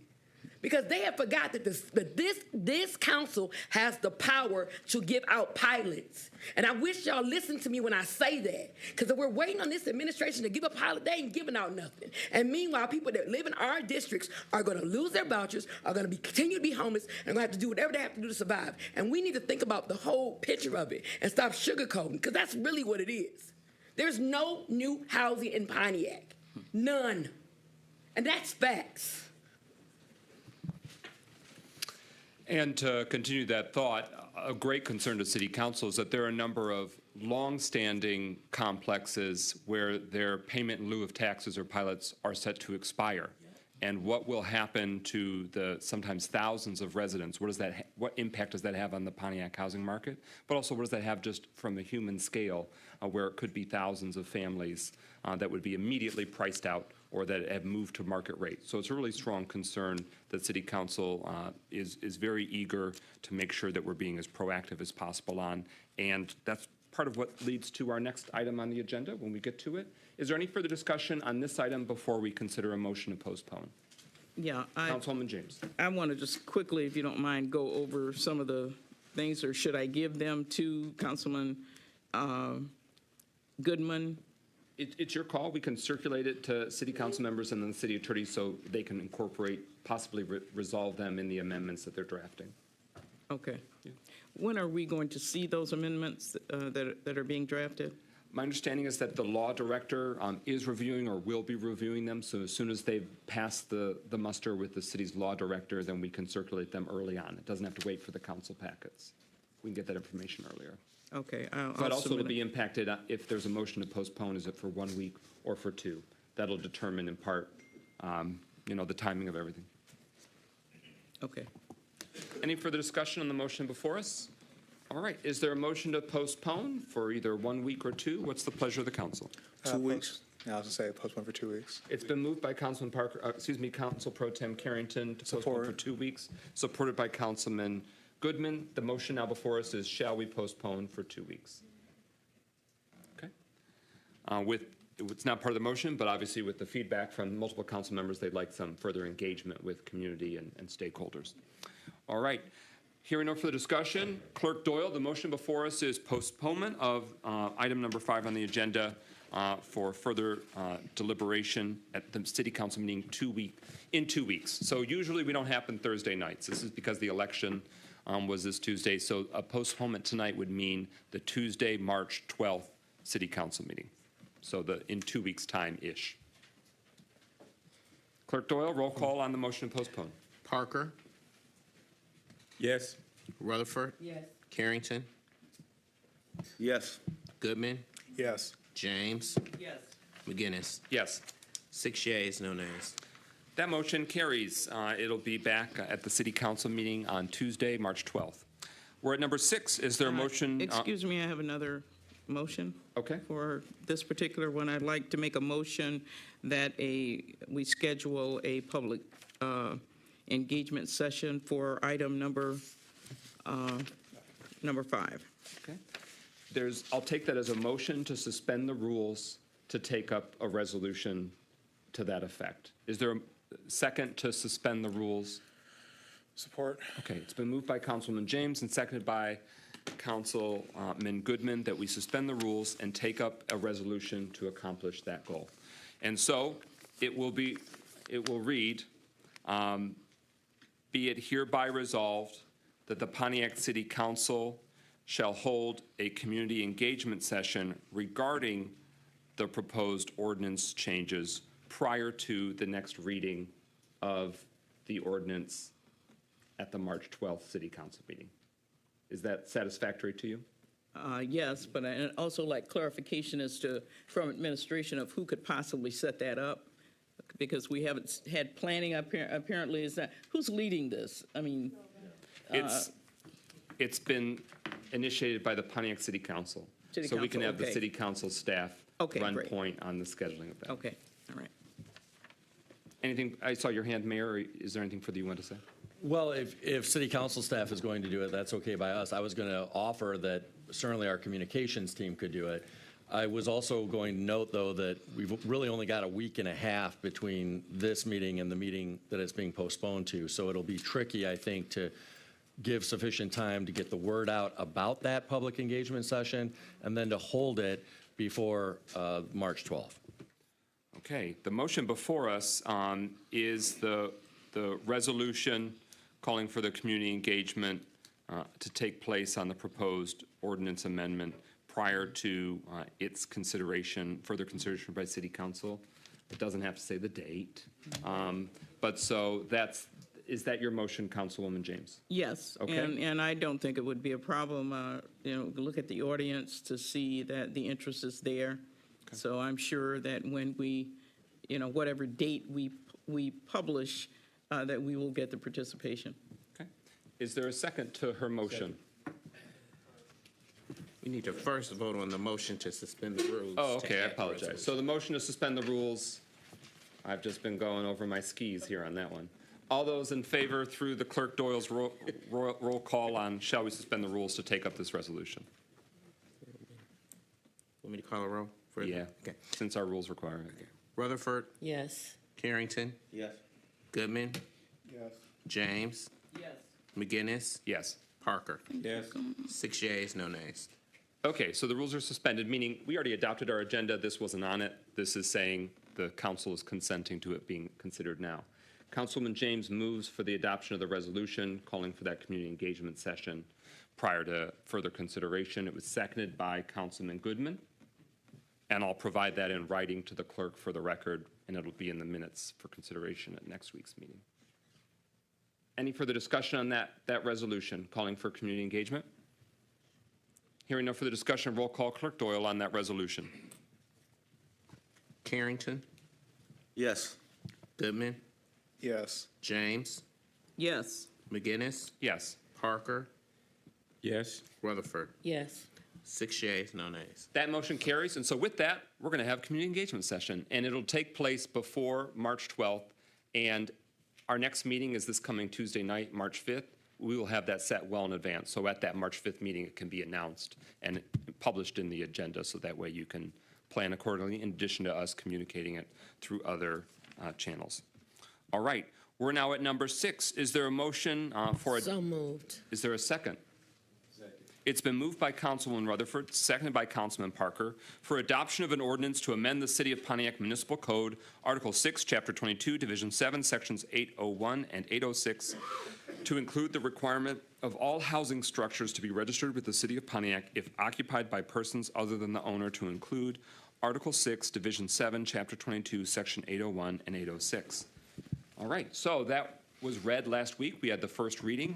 An ordinance change has to be read at least 2 times. Mayor Graham, I'll give you the floor for further context and to introduce the matter. Yeah, thank you, President McGinnis. I want to just begin by emphasizing, in response to some of the questions from the audience, that this only applies to those residences that are not occupied by the owner. And that's because it's amending a section that begins with the owners, and this is already in the code, this language. So I know a lot of people raise questions about this language, but this language is already in the city's ordinance. And so it's simply amending the same section that already reads, the owners of 1 and 2 family dwellings, which are occupied by persons other than the owner, which may be evidenced by the homestead declaration on the property being less than 100%, and a dwelling unit not occupied by the titled owner of the property. So I know there were some concerns expressed about whether this applies to all property in the city, including owner-occupied property. It does not. And what this does do is make it clear that it applies to a number of rental properties, including co-ops, among others. And with that, I'd like to invite the city's attorney who's been working on this, Morgan. I always struggle with your last name, Morgan. Macatami, all right. I know it's a tough one. Good evening, Council, Mayor, Deputy Mayor, Clerk Doyle. As Mayor said, this is a very simple amendment to an ordinance that's already in place. The rental registration ordinance was adopted, I believe, last year, and has been operating as we had hoped, but there was a little snag in our enforcement via district court, in which there was a property that titled itself a co-op, but it was clearly a rental property. They chose not to get to a rental inspection. We brought them to district court to enforce that. The district judge said, they're called a co-op, so under the language of the current ordinance, that's not applicable. So we are simply amending these ordinances to make sure that this is enforceable for all types of rentals, not just 1 and 2 family dwellings, but also things like co-ops and land contracts. So essentially, individuals can't get out of the rental registration and inspection process by simply calling the rental a different name. And I'm happy to answer any questions you might have. Councilman Parker, followed by Councilman Rutherford. Thank you. I do have a question or a concern, really, when we talk about people who own properties and families that are staying in their properties. Why would that be necessary for that to be registered? It is a safety feature. So the reason that we have these so not owner-occupied structures registered with the city is to make sure that the city can then inspect these properties. If we don't know which properties are rentals, we can't decide what needs to be inspected by the city. Historically, there have been some dangerous conditions in these rental properties, and the inspections make sure that certain safety requirements are met. Specifically, I know Manager Yandrick has concerns about things like carbon monoxide detectors, smoke detectors, and unfortunately, even in the most well-meaning situations, if you are not the owner that's living in that house, you may not know that there are safety issues that are present, right? You're not there every day. And when you're an owner living in that house, you take that risk. You say, I pay for this house, I'm the one that's going to upkeep it, I take the risk of determining whether it's safe or not. Whereas if it's a renter, they don't have that authority because they don't own that house. So we're trying to make sure that these rental properties are safe for all the residents of the city of Pontiac. But that wasn't my question. My question was, if I own a house, let me just say I own my house, by the way, but I bought another property and my brother stays in it. Yep. Why would I have to have that house inspected? It's still my property. Because you're not living in it. So we're trying to protect the renters of those properties. But he's not renting it. I'm just letting him stay in it. Why do I need to? Because you're not living in it. So and that's how this ordinance currently operates. We're not changing that.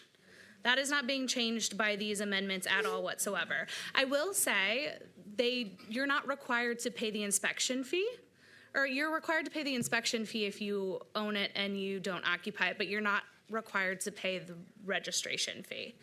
So that is waived. So basically you're saying if I had 2 properties and I let my family stay in one, I have to get that inspected, pay a fee to get that inspected because I'm not staying in that property, although I'm responsible for that property. Correct, and that is how the ordinance currently operates. And I would say then we need to change the ordinance. Because I don't feel, I understand the intent of the ordinance, and if I was renting it, I wouldn't have a problem with it. But if it's family, and I know it's my property, and they know it's my property, I shouldn't have the city involved in inspecting my property. I can go through my own property and determine whether I have a fire, whatever that thing is. I Smoke forgot. detector. A smoke detector, a carbon monoxide detector, all of that, because it's my property. And I certainly would be as much concerned about my family as I would be with somebody that's renting the property personally. So I still think, personally, my statement is, if I own the property and I'm not renting the property, leave my property alone. Next on the speakers list is Councilman Rutherford. But the real issue is because co-ops like Lancasters have been getting away with murder and not being able to be inspected. Point of order, you might want to, you're using hyperbole, not literal murder, correct? Right. And the problem is those people who live in co-ops don't have any rights because they can't call the city and say, my house is flooded or my smoke detector doesn't work, because the co-op protects them. That word protects the building, and that's what we're trying to do. Everything that she talked about is already in the ordinance, and you're right, it might need to be changed, but we talking about Lancaster, we talking about, what's the ones on Charles Lane? We talking about all those people that for years have gotten away with not being inspected. And there has been issues in those buildings. Case in point, the case that you currently have in court, correct? Correct. Okay, I just want to make sure so that people understand why it's important. If we don't do this, there are people who are living in subhuman conditions, and they don't have a right because of one word, co-op. And that's what we're trying to change. Correct, Attorney? That is correct. Okay, cool. Thank you. Councilwoman James, Pro Tem Carrington, then Councilman Parker for a second time. Yeah, I understand that, and I fully support what you are trying to do with adding those on. The problem is that last week when I first read this, I was not aware that this was a part of our ordinance. So you're saying this was approved last year, so that was on our watch, and I've only missed 3 meetings in 2 years. And I'm wondering, because I know this has never come before me. So it had to have been in one of those meetings that I was not here. When was this approved? Mayor Grimo might want to. Well, I know Morgan's been involved with this. I think what was approved was the escrow arrangement, and that was approved under our watch. And so I think council is aware of that. The language I read at the outset in terms of who the requirement of registration applies to, that was approved many, many years ago before any of us were here. Okay, so that was not approved by this council. Okay. Thank you. Pro Tem Carrington? Well, actually, Councilwoman Rutherford actually said what I wanted to say. I just want to make sure that we keep the theme of what we're trying to do here is that we're trying to strengthen an ordinance that's already in the city of Pontiac. And if we want to change that ordinance, then we can do that in the future. But tonight is based on adding these simple changes in the particular ordinance that we already have. So I do understand some of the council members' concern with this ordinance. But on the flip side of that, if I was a homeowner that owned 10 homes and I put all my family in 10 homes, you know, I still think we have to oversee the safety of our residents, and it's very important. I know Pastor Parker is a very responsible man, and I love you for that. But every homeowner, every person that owns a home in this city is not responsible. And I can drive around my district and see the homes that are not responsible. And family members are actually in them homes of someone that owned those homes. Councilman Parker? Please let me be clear. I'm not objecting to what you're trying to do with rental property. I believe certainly that if you're renting a property, somebody should be responsible for inspecting that property, getting that property inspected, and making sure that it's safe. But if a homeowner owns their property, I don't understand why the city has the right to tell me what I can do with property that I own. That's, if you want to do it, and I certainly do appreciate if I rent the property, then by all means, I'll make sure it gets inspected by the people that's supposed to be inspecting it. But if I have family that's staying in that property, why then do I have to get it inspected if they're not paying paying for it. It's just my property. I can let who stay in that I want, or leave it vacant if I want. Why do I have to, just because I put additional family in the property that I own, that now it falls under the rental laws of the city? I don't understand it. Or do you want me to answer that question, or is it rhetorical? Well, it was kind of rhetorical. Because lawyers talk too much. Y'all talk too long. Thank you. Any further discussion on the motion before us? It's the second reading of this ordinance change. I think the intent is clear, and we are trying to remove any artificial or unreasonable barriers to keeping tenants safe, that there are large complexes with many, many units. So Councilman Rutherford identified the Lancaster apartments, or that are using the term co-ops. Councilman Parker has been very active and very strong about advocating for many of those residents. Can you share, if you know, and I'm sorry to put you on the spot, do you or the administration know how many units are in the Lancaster complex? Councilman Parker? I believe it's about 281. And I believe it was also divided by 80% incentivized and 20% fair market rate, which I think got somewhat convoluted during the COVID. I was told it got convoluted during the COVID issues with people trying to find places in houses and all that. That issue got convoluted, which we're trying to address right now. But thank you for that. Mayor Grimo, did you have a hand too? You all good? I think he's more precise than me. I was going to say around 250, so he was a little more exact. Okay, very good. All right, Councilman Rutherford. So just to be clear, if this passes, that means Walton Park Manor can get inspected because they're a co-op as well? That is correct. Okay, thank you. Further discussion on the motion before us? Hearing no further discussion, speakers, this is exhausted. It's City Council at this point. I'm sorry, Ms. Itafe. Oh, I'm sorry. I was wondering about some things, but I can't speak until public comment. That's right. All right, Clerk Doyle, we're at roll call of the adoption of the ordinance to amend the City of Pontiac Municipal Code, current number 6 on the agenda. Roll call. Goodman. Yes. James. Yes. McGinnis. Yes. Parker. Unless you have a personal financial conflict, no. I don't agree with it, but I know to get it in place, it has to be passed, so I'll say yes. Rutherford. Yes. Carrington. Yes. 6 yeas, no nays. That motion carries. The ordinance is now amended. We're at number 7. Is there a motion to adopt the ordinance to amend Appendix B of the Municipal Code of the City of Pontiac, amending Article 2, Section 2.103, the zoning map? This changes the zoning classifications for 2 specific parcels on the west side of Baldwin Avenue between West Tennyson and West Kennett. It's been moved by Councilman Goodman and seconded by Councilman Rutherford. Mayor, Administration, you have the floor. Yeah, I know we talked about this last week, but I want to turn it over to our senior planner to get into any additional details that he wants to emphasize and also to answer any questions from council. So like the mayor said, I went through most of this last week, so I won't be going in as depth as I did last week. But today we're here to discuss the rezoning of 2 parcels on Baldwin Avenue. They're currently zoned P1, and the proposal is to rezone them to C3. The applicant is Racer Trust, and the applicant is present today if you have any questions for him. We're on our second reading. All right, this gives you an idea of the location. It is across the street from the old Fiero plant.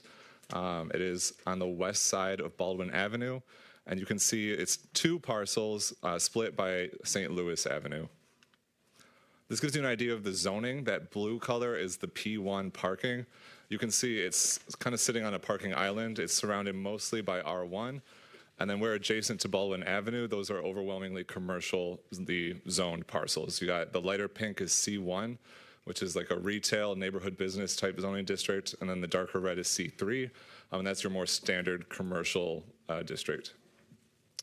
So some background information. The applicant again is Racer Trust. They're tasked with cleaning up properties formerly owned by GM. There is a reason that the applicant is not proposing any conditions with this rezoning, and that's because as a Racer property, it's going to be bound by a development agreement, which has to be approved by this body. So at that stage, this body will have a say on what kind of uses are permitted there or not. For that reason, the applicant's not proposing any conditions at this time. The request for rezoning is simply because the property as it currently exists as a P1 is undevelopable. There's no facility that requires that many parking spaces in the area, and the only permitted use on location is parking P1. So the applicant has to rezone if they want the property to be developable. So they're proposing C3. I won't list all of them. Generally, the uses permitted in C3 are retail in nature, restaurants, that kind of thing. There are some higher intensity uses permitted in C3. Those are listed in the bottom paragraph there. Things like automobile services, light industrial, community service, outdoor recreation. The P1 district, on the other hand, only allows parking. This gives you an idea of the site. This is how it is viewed. This is what it looks like from Baldwin Avenue. You can see it is in need of some attention. This gives you an idea of the historic use of the property. You can see it peaked in the mid to late 20th century and has been sitting vacant ever since. Yeah. So on the whole, on the difference between P1 and C3, P1 is intended solely for parking as an accessory use to a primary use. The district does not permit any other uses within the boundaries, whether accessory or principal. C3 is intended to provide a mixture, a wide range of uses focused on retail, service, commercial, and offices. In terms of dimensional requirements, the purpose of this slide is to emphasize why the C3 district was chosen over the C1, and the reasoning is due to the large size of the parcels in question. The C1 district is more for neighborhood type retail. C3 is for moderate intensity uses, something that could use the larger properties. So these are the standards of approval that one should use when making this decision. I won't read through all of them. I read through them last week. And with that, Planning Commission recommended approval, and that motion was made 5-0. Okay. Thank you very much, Mr. Christensen, for your work and the presentation tonight. So what's before City Council is, do we approve this rezoning, currently P1 for the 2 parcels, to C3? Eraser Trust, there's not many left, but this is one of the few left. It was owned by General Motors. When they went bankrupt, this trust was established, and there's a lot of thresholds. So this body, if they ever have a development that comes after we zone it, this body has to vote to approve that development agreement. So that's a pretty higher threshold that really won't apply to many other parcels in the city of Pontiac. So that's extra scrutiny and extra protection for the residents.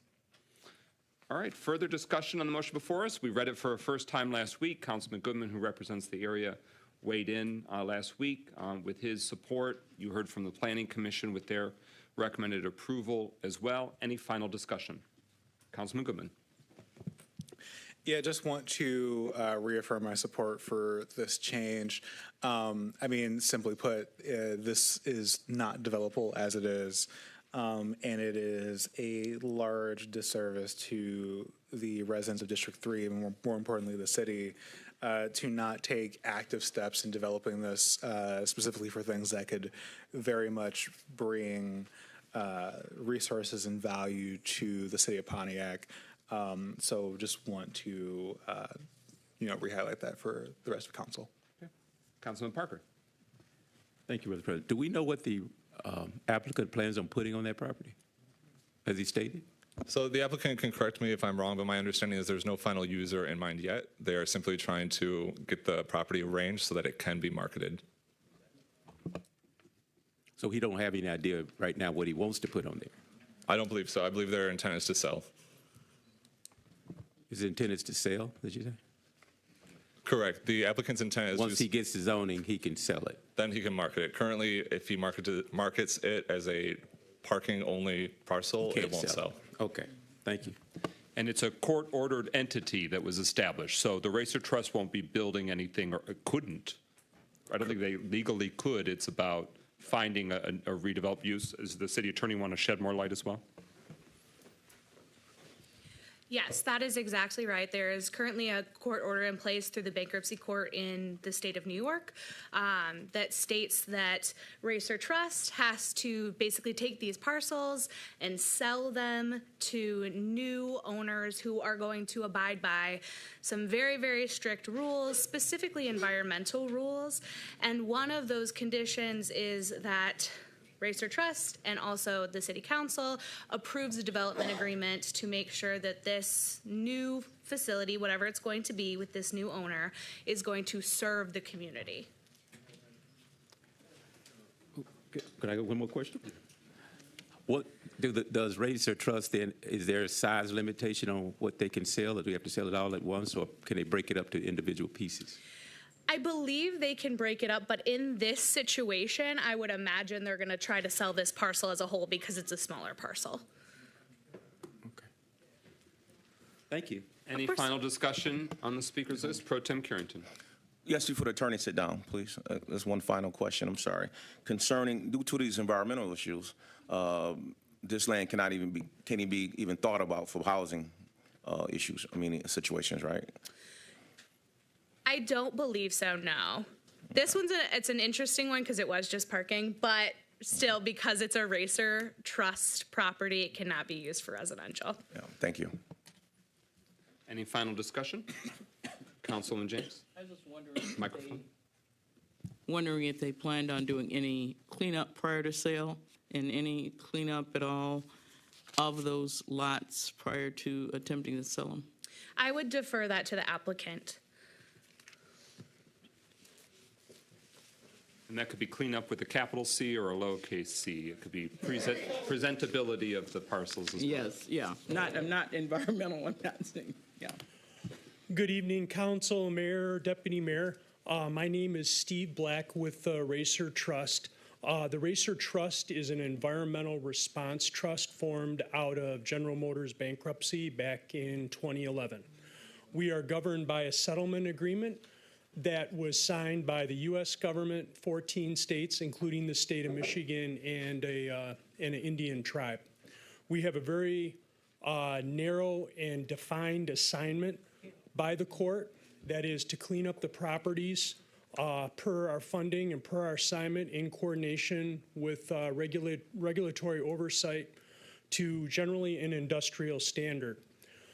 In the case of this particular property, as was demonstrated by the aerials and the very comprehensive packet that the planning department provided, there is little evidence of historic industrial use.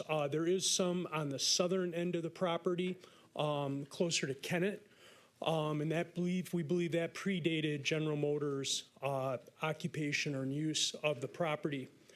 We have tested the site and characterized it, and based on that analysis, groundwater didn't have, and this is all public information, I'm going from memory, it's on our website, you're welcome to look at it.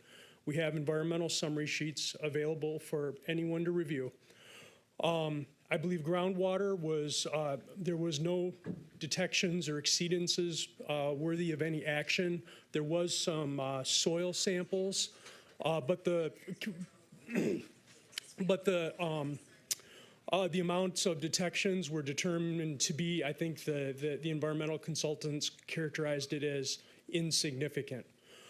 So what is a standard operating practice for many environmental trusts, and frankly for many owners of brownfield or properties that have had a past industrial use, is to restrict that use going forward and to prohibit residential use of the property going forward.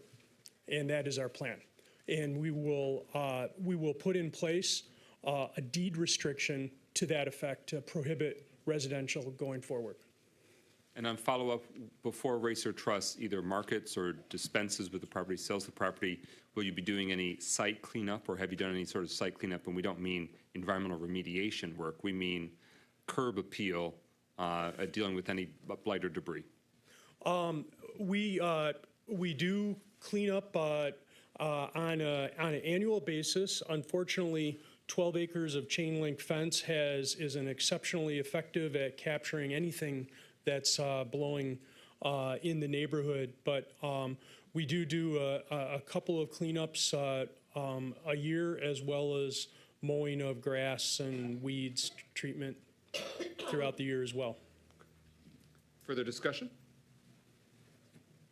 Hearing no further discussion, speakers list exhausted. Thank you for that information.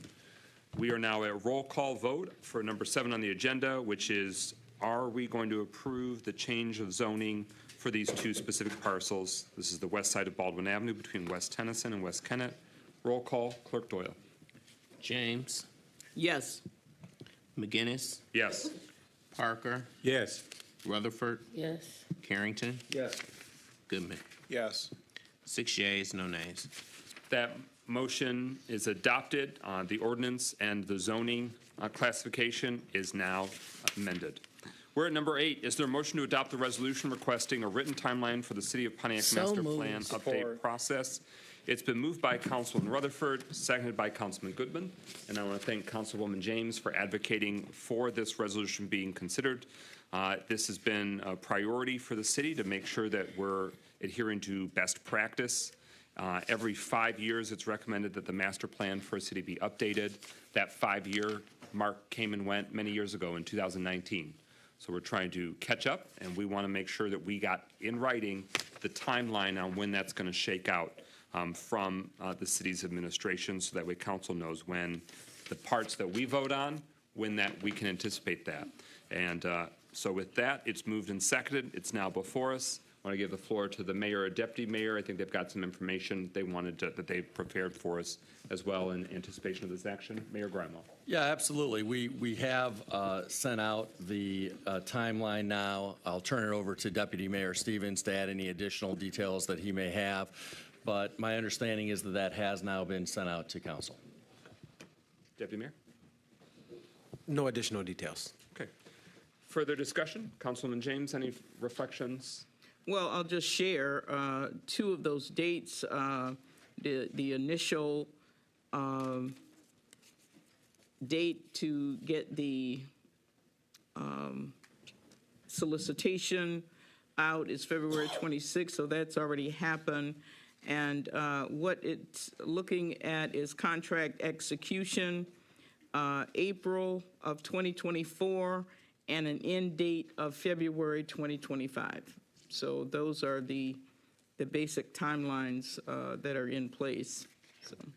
So it's been stated with the written timeline that as of earlier this week, that request for proposals The is live. solicitation, yes. Yeah. And can you confirm that, administration, so community members, if they wish to research it further, they can access that? Yes, that's exactly right. So the RFP to hire the consulting firm has been posted. It's been posted on the city's website. It's gone out through some other channels as well.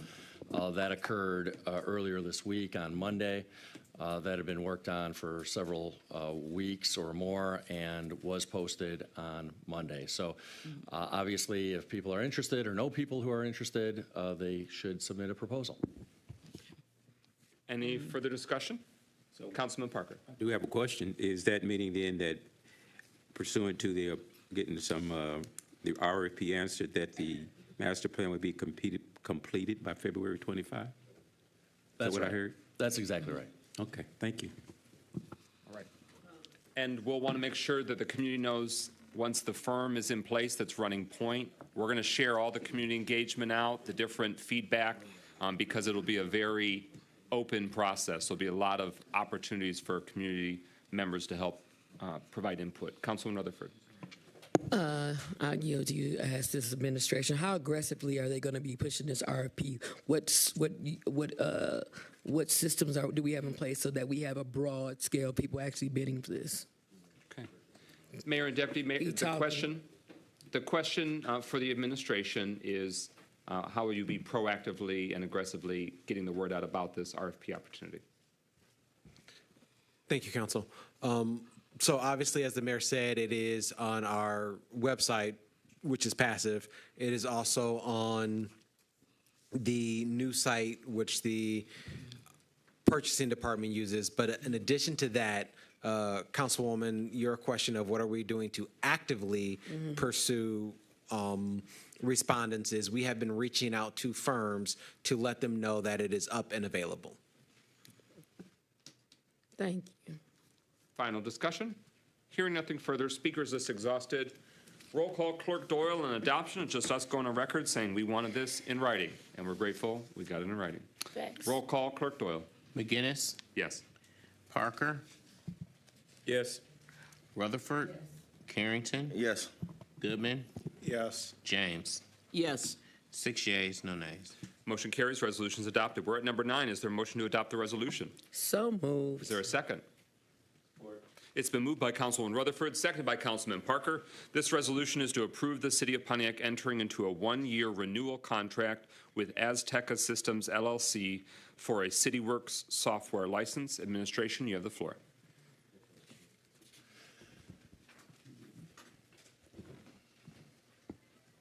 Yep. Oh, Has it been moved and seconded? it was moved and seconded, but, so on the agenda it says 1 year, but is it 2 year actually? Yeah, so I want to clarify that. The contract and the information in the packet is correct, but the heading apparently on the agenda is incorrect. It's a 2-year extension of the software licensing agreement. And for those who aren't familiar with CityWorks, it's really how the DPW department keeps track of our public infrastructure. So it's how we keep track of everything from where signs are supposed to be, to where potholes need to be fixed, to where underground stormwater sewer systems are situated and need to be repaired. So this is the software by which we track all things that are city's public infrastructure. And the software is about to expire, our arrangement with them, and so this would be a 2-year extension. And I'll turn it over to Mr. Mueller to get into more details. Good evening, Council. Mayor pretty much summed it up. It's an asset management system. So our signs, our roads, manholes, street lighting, all those things. It's a system to enter service requests. Those evolve into work orders. It's a maintenance tracking tool, essentially. So we're looking to renew that contract for the license for a total of $21,175 per year. Okay. Further discussion? Hearing no further discussion, speakers list exhausted. Roll call, Clerk Doyle on adoption of the resolution for the 2-year extension. Parker. Yes.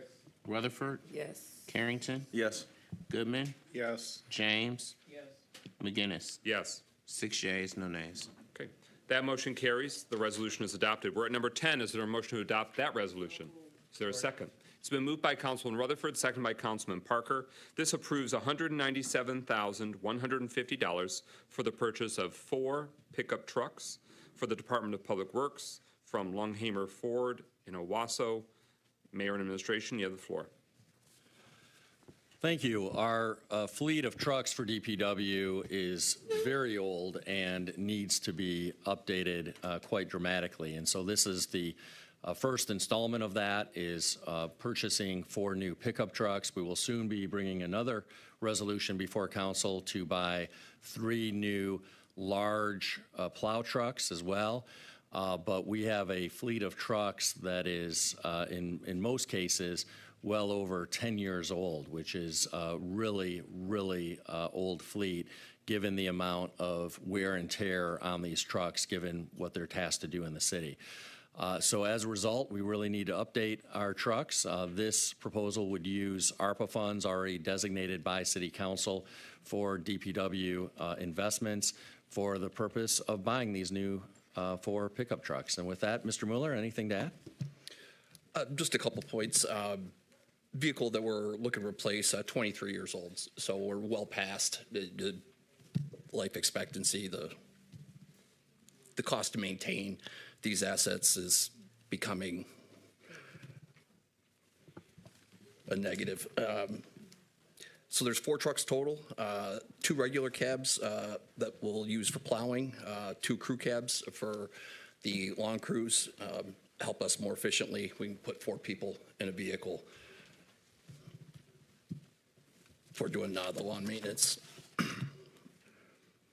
So we're just looking to get using the My Deal, get the funds approved for these trucks. Okay. And that's why that specific dealer has been identified. They are the point person for they're a vendor for My Deal, basically cost sharing in the state of Michigan for public vehicles. I noticed another city council has on their agenda next week this same dealership, but for police cruisers. So just wanted to explain why we wouldn't necessarily go to a dealership that's closer in Oakland County. It's because this is the one that's for some municipal vehicles. I saw some hands. Carrington, James, Parker, let's go. Carrington has the floor. Yes, thank you, President McGinnis.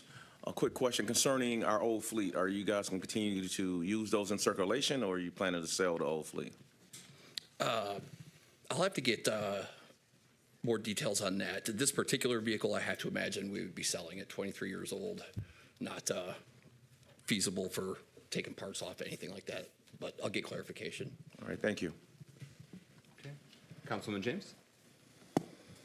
Yes, this was discussed at our Parks, Recreation, and Public Works Subcommittee meeting.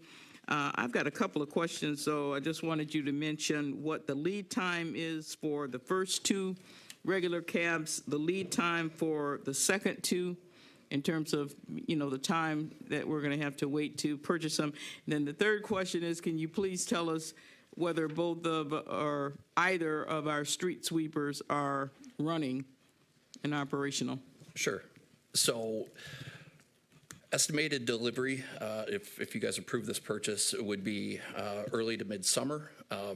Once we receive the vehicles, they'll be upfitted with the safety lights and then the two with the plow packages. So 2 to 3 weeks following that. So by midsummer, I would expect. Okay. That's what's anticipated. And then the street sweepers, being wintertime, currently they are mothballed for the winter. They can't be run having a water system on board below freezing temperatures. It freezes the lines, cause massive, massive damage. Okay. Councilman Parker. Just have a question, because somewhere in the earlier part of our administration, I thought we ordered trucks.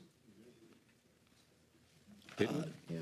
Somewhere I thought we ordered, because I remember one of I remember someone, well, if I don't mind, one of the community had some issues with why we were buying, I thought we got some used trucks, and then because he questioned why we was getting used trucks, why not buy new trucks? But maybe I wasn't hearing correctly. We have obtained some trucks, that's true.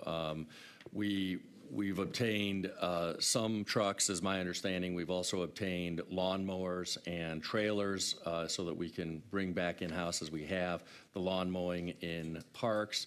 We obtained the street sweepers. It's important to keep in mind that the reason why we have to do a lot of acquisition is both because the emergency manager sold so many of our assets and because our fleet is so incredibly old. And so, yes, we have bought some trucks, but DPW uses a lot of trucks. And so this is part of the continuing updating of the fleet. See, now that makes a whole lot of difference to me now, from what I heard. But okay, I'm good. Okay. Other discussion?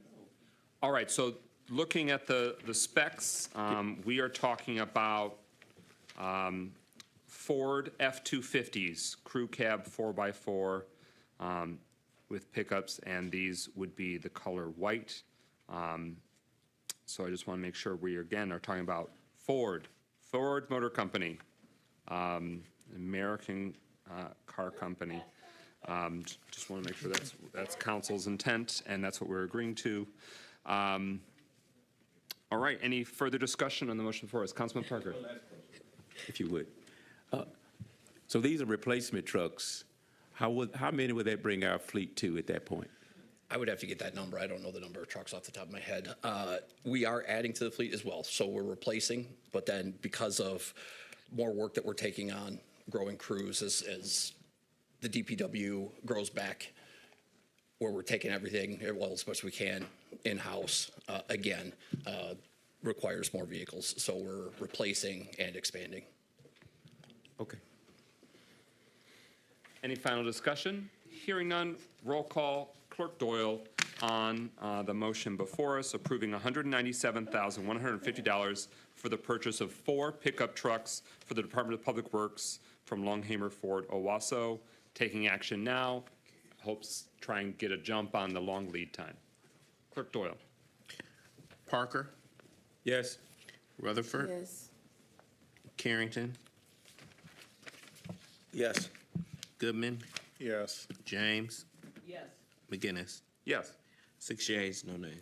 That motion carries. The resolution is adopted and the purchase is approved. Thank you for your time tonight, Acting Director Mueller. We're at number 11. Is there a motion to adopt the resolution? Is there a second? Support. Moved by Councilwoman Rutherford, second by Councilman Goodman. This is the resolution authorizing the sale of city-owned property to Bridges on Orchard Lake LLC for a housing development and to enter into a purchase and development agreement. A public hearing was held per the requirements of the city charter. That was held on October 10th, and it was brought up then as the administration worked to finalize whether and at what amount those lots would be sold. So these are current city-owned land, and the question is, do we, the people of Pontiac, want to sell it? It's vacant land presently. We give the floor to the mayor and administration.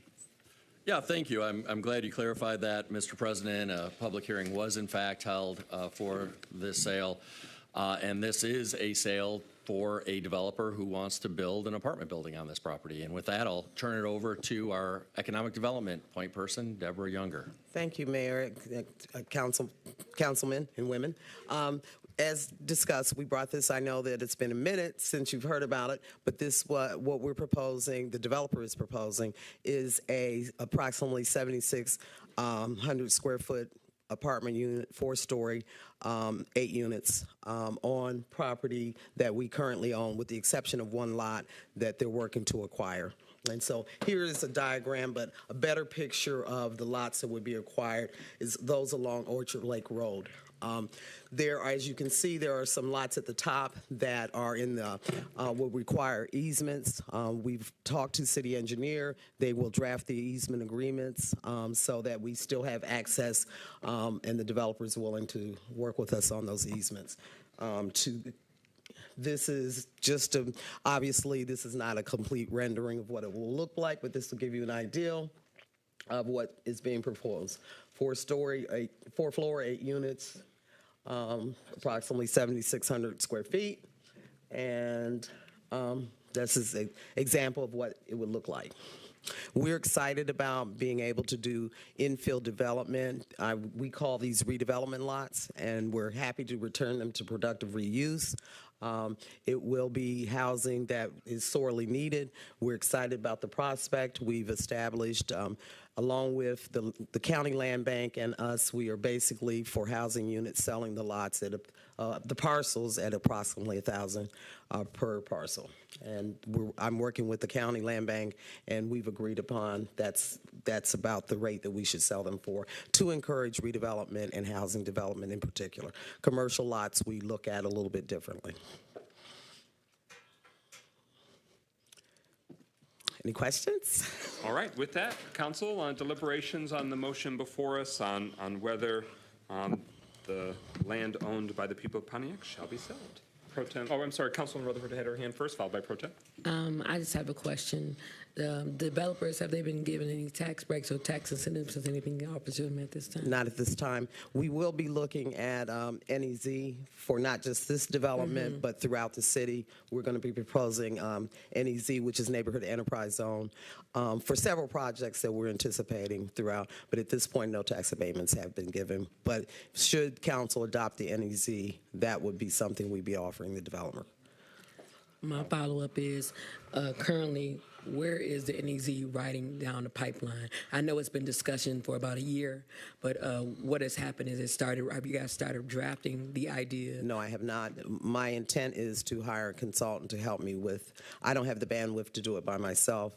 I've gotten 3 quotes for consultants to do the work, and I anticipate bringing that to City Council very shortly.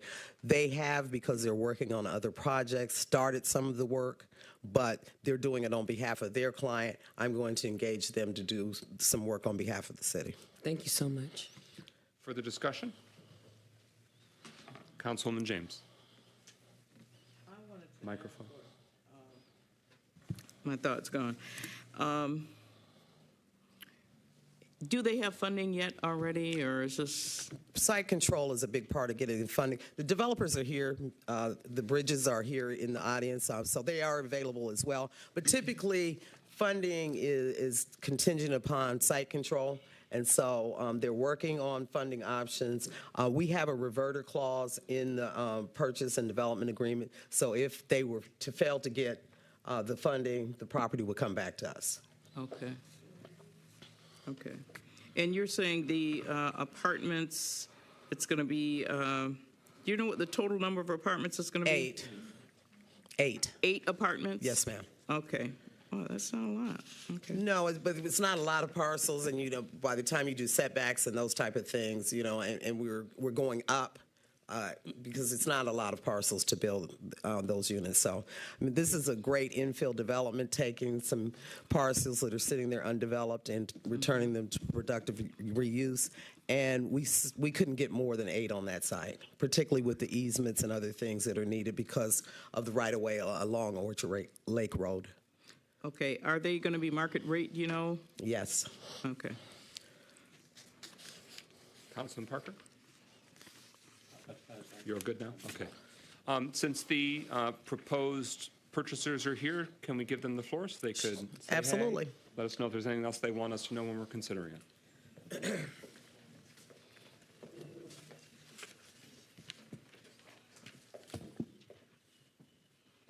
Thank you to this honorable body, to the mayor and the deputy mayor for your consideration of the proposal that is before you.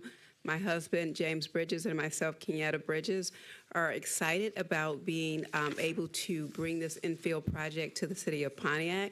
There's been a lot of conversations around housing, and it was mentioned here today at this council hearing, the lack of housing, more specifically workforce and affordable housing. So we're looking forward to bringing additional residential density in that area to create additional vibrancy and walkability of the neighborhood. And we just look forward to working with this council going forward. Yes, thank you, President McGinnis. Mr. and Mrs. Bridges, what other properties have you guys actually worked on, and similar to this is what you're trying to do here in the city of Pontiac?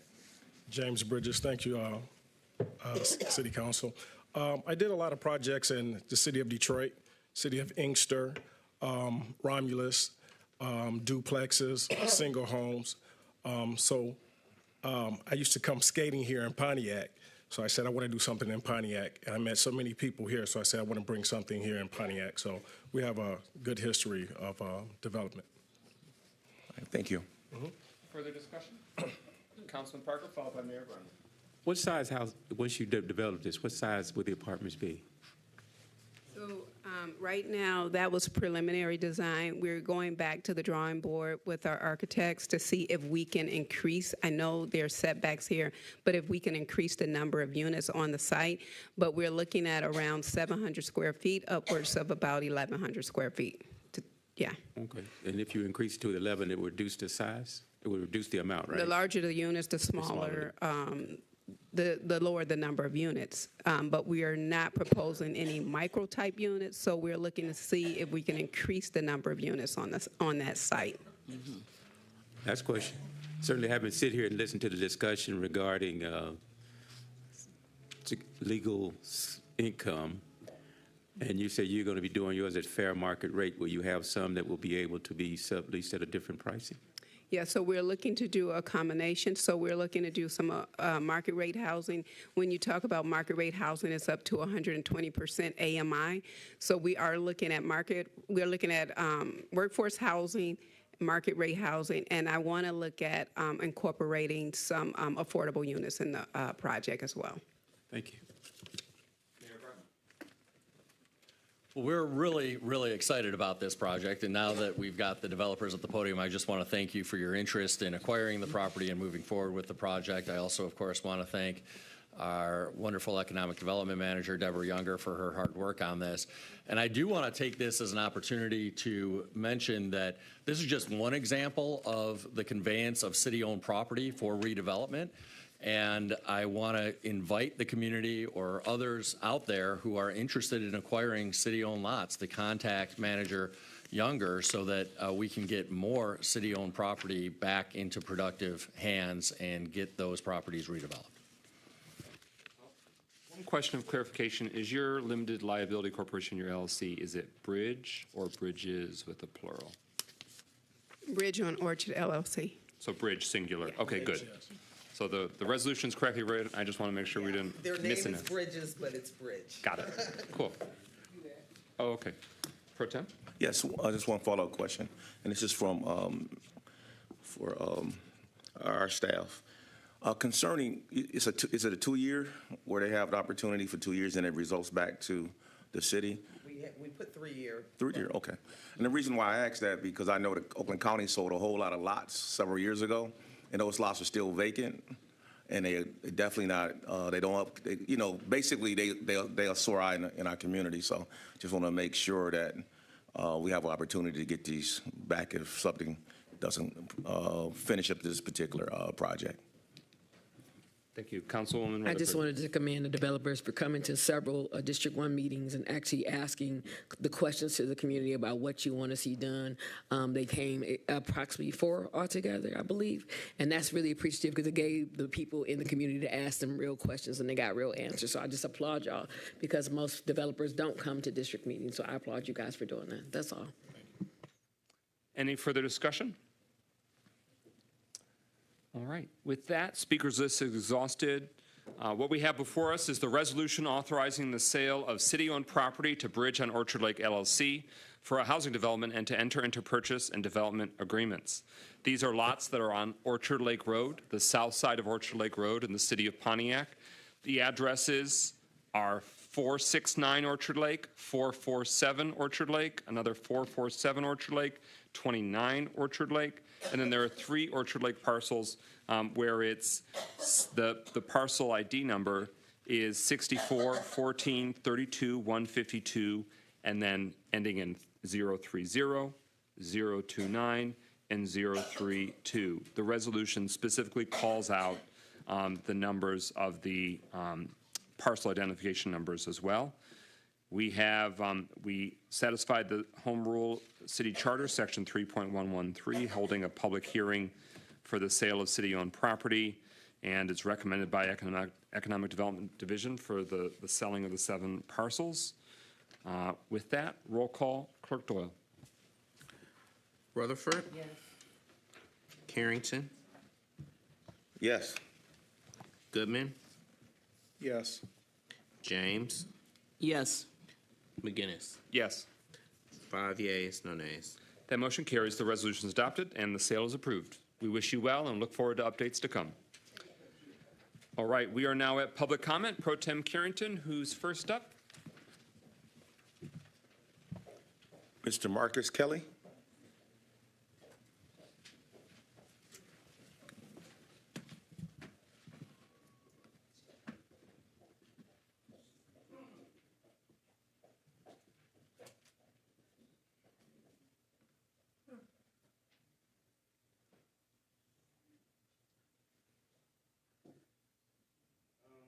Please turn the mic on, sir.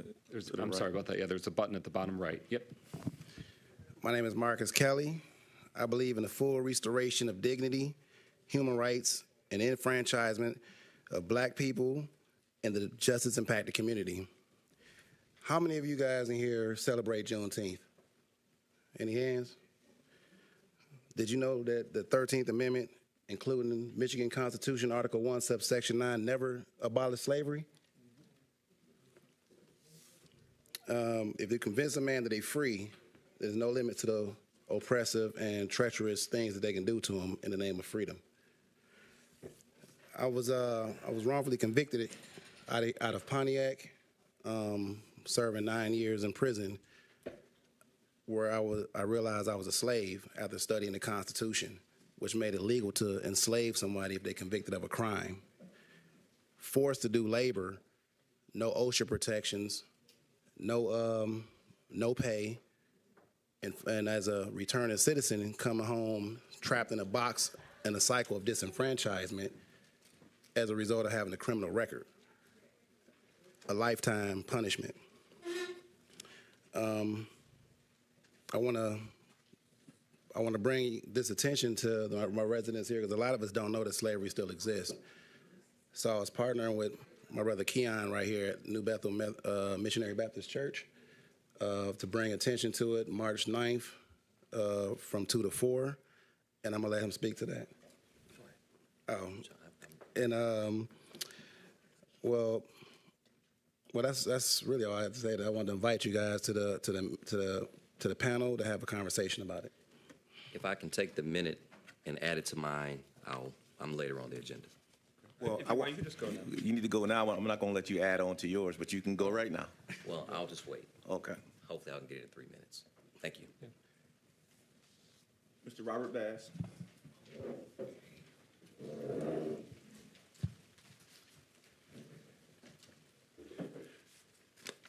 Thank you.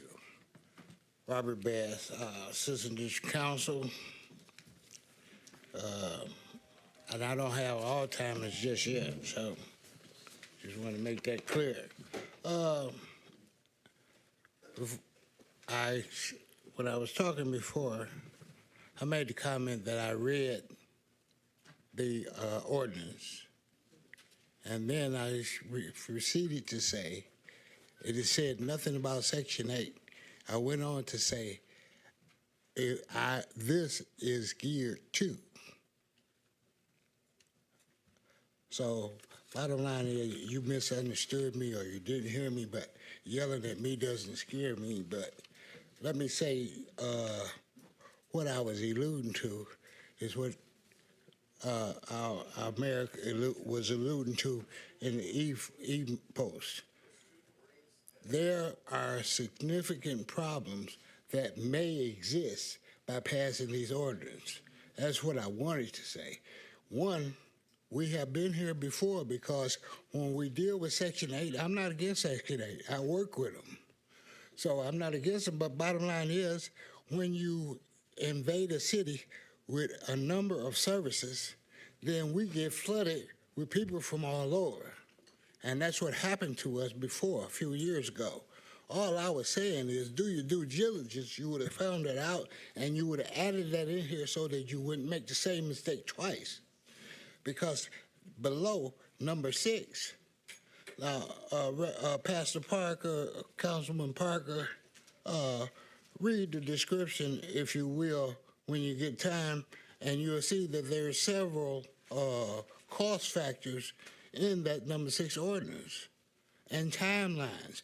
Plus, at the very bottom, it's a lien on the property. So all I'm saying is there are 2 types of people that develop. Some of them have money, but the residents that happen to get onto some money and buy another house, or they get a house left to them, and they try to fix it up as best they can with what they have, they cannot meet all of these demands that this ordinance calls for. And I've dealt with inspectors before for many years. Some inspectors do what they want to do. And when you turn the whole department over to oversee us, that's problematic for me. It may not be for you because you never experienced it. I have. So that's all I was trying to say. I thank you, Councilman James, Councilman Parker, for moving this forward. Thank you so much. Have a great evening. Thank you, Mr. Bass. Ms. Billy Swazer.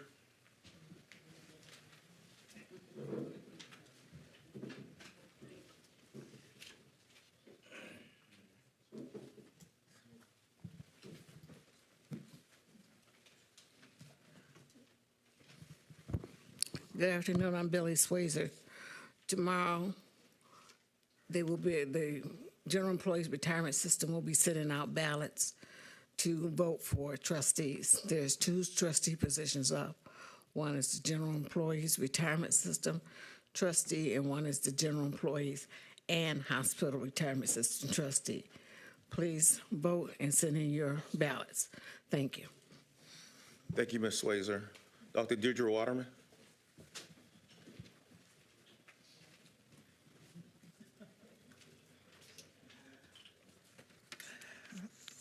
Yes, we've heard some comments about the Racer Trust property that you just voted to have Racer Trust be able to market under that change zoning. I just want to give you some information about Racer Trust. We have a long history of that in Pontiac. Racer Trust covered all of the GM properties that were abandoned and GM's bankruptcy. When I became mayor, Pontiac, of all the cities in the world, had the largest inventory of unused, abandoned General Motors properties of any city in the world. And so we worked with Racer Trust, and I had an agreement with Racer Trust that, yeah, they were supposed to find new owners and new developments to go on these properties. And I must say that they did a good job of doing that, because as we stand today, all of the properties have been reinvented, re-energized for such projects as the lot that M1 Concourse sits on, the lot that at the United Wholesale Mortgage sits on, and so many others within the city that have brought redevelopment and jobs and economic development to the city. And one of the things that I'd worked out with Racer Trust is that as they found new owners for these properties, they would always come to the city and say, is that usage okay with you? So they wouldn't just go out and buy the cheapest or the any kind of property. They would come to the city and ask me, is that all right with the city for the best economic development? And so the fact that you voted and to give them the opportunity to go in and bring in a new developer for that, I can assure you, if they follow that development agreement and take that opportunity, then you can kind of trust that that will come and have to the best use it can.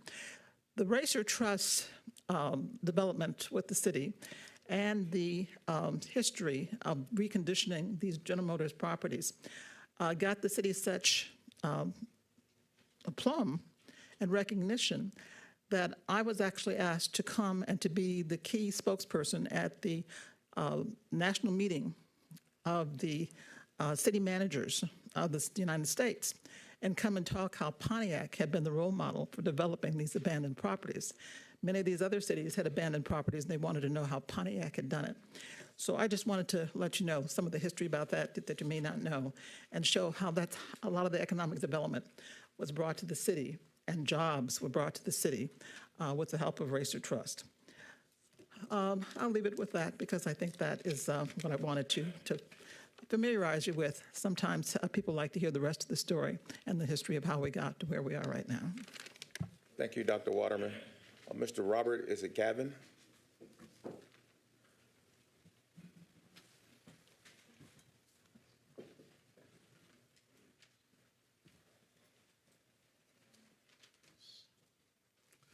Yes, good evening, Mayor Grimal, Deputy Mayor Stevens, council members, and residents. Again, my name is Robert Cavan. I'm the executive director and founder of Seize the Moments, Inc. We're a nonprofit organization, 501c3, based here in Pontiac, and we're serving Southeast Michigan. I'm here on behalf of not just my organization, but Green Shield Deck Builders. We're sponsoring a job fair, a collaborative effort to address workforce development. We will be having our job fair on Saturday, March 9th, from 10 a.m. to 5 p.m. at Prospect Missionary Baptist Church, 351 Prospect Street, Pontiac 48341. We're seeking 30-plus entry-level deck installers, full-time pay at $20 per hour plus benefits. We're also hiring preferences would be for veterans and formerly incarcerated. I've heard a lot of discussions here about men and women that have been formerly incarcerated or are veterans that are homeless, that cannot find jobs. The gentleman said like he was wrongfully convicted. This Green Shield Deck Builders, they're the #1 deck building company here in Michigan, and they're expanding. The CEO, his name's Ken Sturzma. I'm working directly with him. You're gonna be a beginning pilot project. We're gonna expand throughout all of Southeast Michigan. We're gonna be hiring here in Oakland County, Macomb counties. But our goal is to expand throughout Southeast Michigan, Green Shield's based on the western side of the state. They're in Grand Rapids, Kentwood. We plan to expand throughout the Midwest and United States. But these are good paying jobs. I hear about workforce development. This is an opportunity. These are going to be growth positions as well. It's not just entry level. Depending upon your work abilities, you will be able to advance. Upper 20s, maybe even 30 an hour. But, you know, it would be labor intensive, would be working outdoors, but it's teaching you a skilled trade. I'm a project engineer. That's my trade. I build commercial mixed-use developments, not just here in Michigan, all over the United States. And I want to help young people and people of all ages, those that really want to work and build a career and have sustainable, livable wages so you can afford a new home like my wife and I built. I want others to have that opportunity. But come out Saturday, March 9th, 10 a.m. to 5 p.m., Prospect Missionary Baptist Church. Thank you. Thank you, Mr. Kelvin. Mr. Carlton Jones.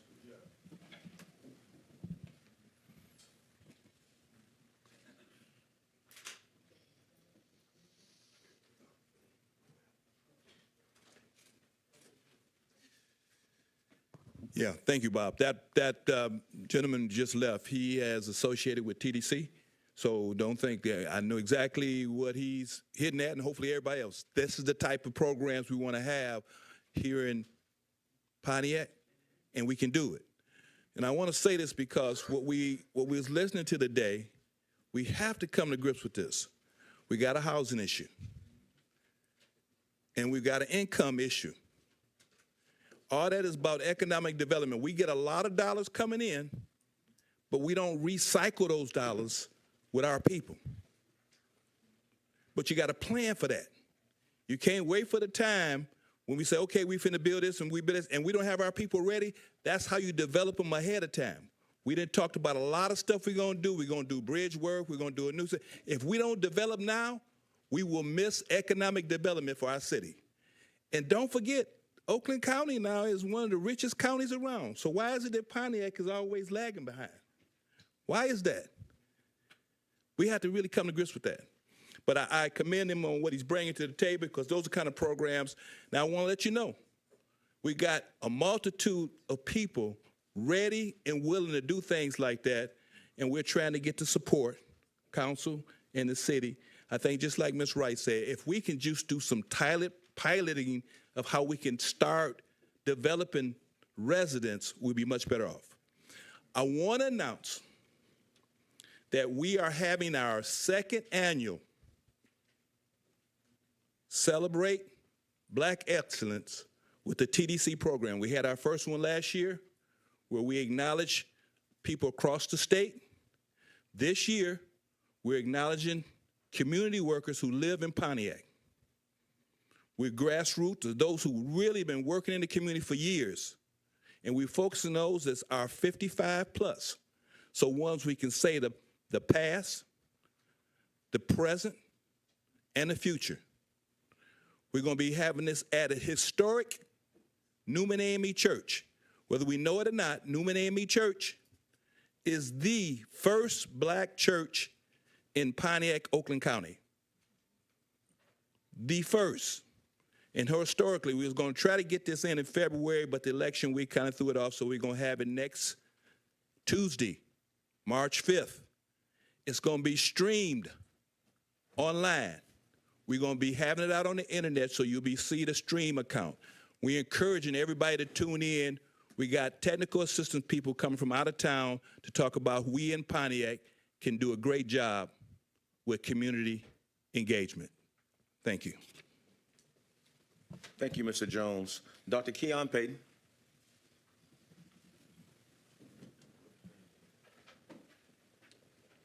Good evening, Mayor, Deputy, and to this distinguished members of council, and certainly to the beloved residents and community stakeholders of Pontiac.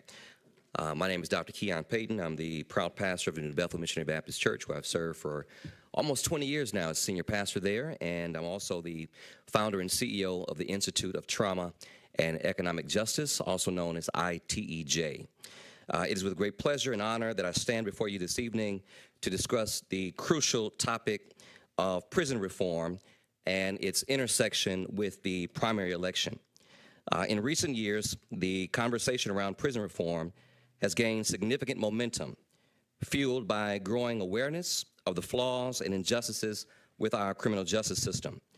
From overcrowded prisons to disproportionate sentencing, like that of Brother Marcus and his wrongful conviction, it is clear that reform is not only necessary, but is imperative for the well-being of our society.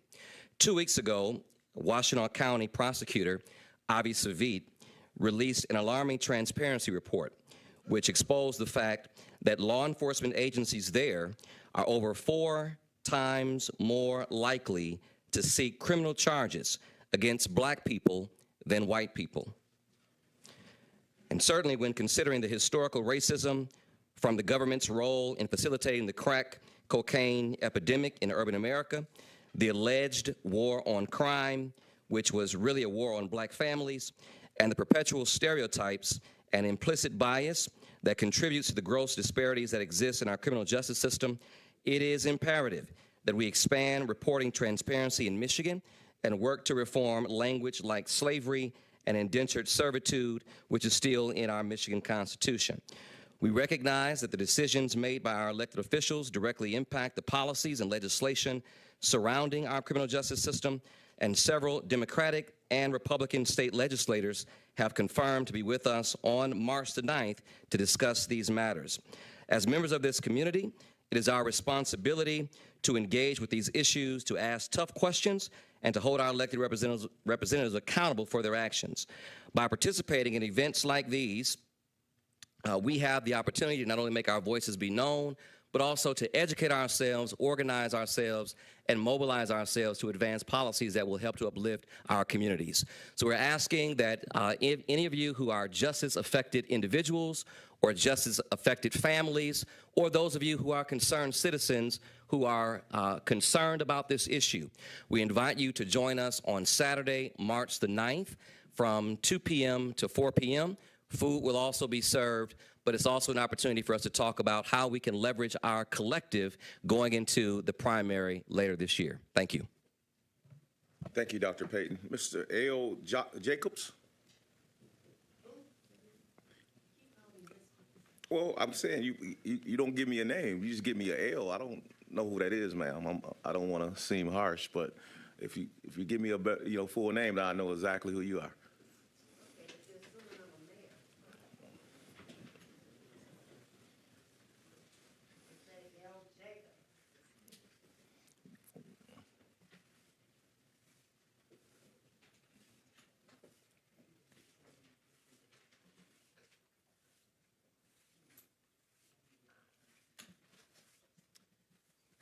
Lezel, L-E-Z-E-L, Jacobs. Thank you. 2 things, briefly. I received a ballot. Didn't open it up until this past Monday. I was on my way to a meeting, filled it out. But there wasn't but one thing to fill out on it, and that was what presidential candidate did I want. There was no other sheet, and there was no proposals on the back of the one and only sheet for the ballot. So I don't know who the company is that did the printing, but you may want to start checking them very, very carefully for these next 2 elections, or maybe look to see if there's any bids from any other printing companies, because we really can't afford to have that kind of mistake happen again. Even if I was 1 in a million, that's 1 too many. That's number 1. And this is presidential year, so this is real critical. The other thing was, before we had the city manager to be appointed to Pontiac, they were giving out federal dollars to the different neighborhoods right around summertime to fix up your homes. When that manager was put in, that was ceased.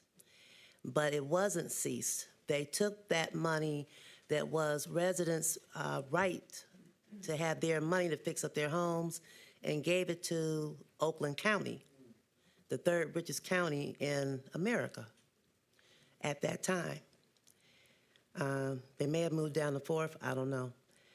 But either way it went, it was illegally done. That money was never, ever given back to us when we came out from underneath that manager. And it's really unfair that that was done and it was never addressed. But for some people who may have bought homes prior to that or even during that time, there weren't monies available because our monies was given to Oakland County. Oakland County wanted to loan us our money back. $10,000 to fix up your home, and then you had to pay your money back to Oakland County before you died, or your loved ones had to pay it back.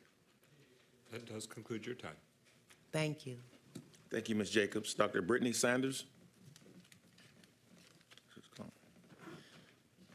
Mohammed, is it Mohammed Khan?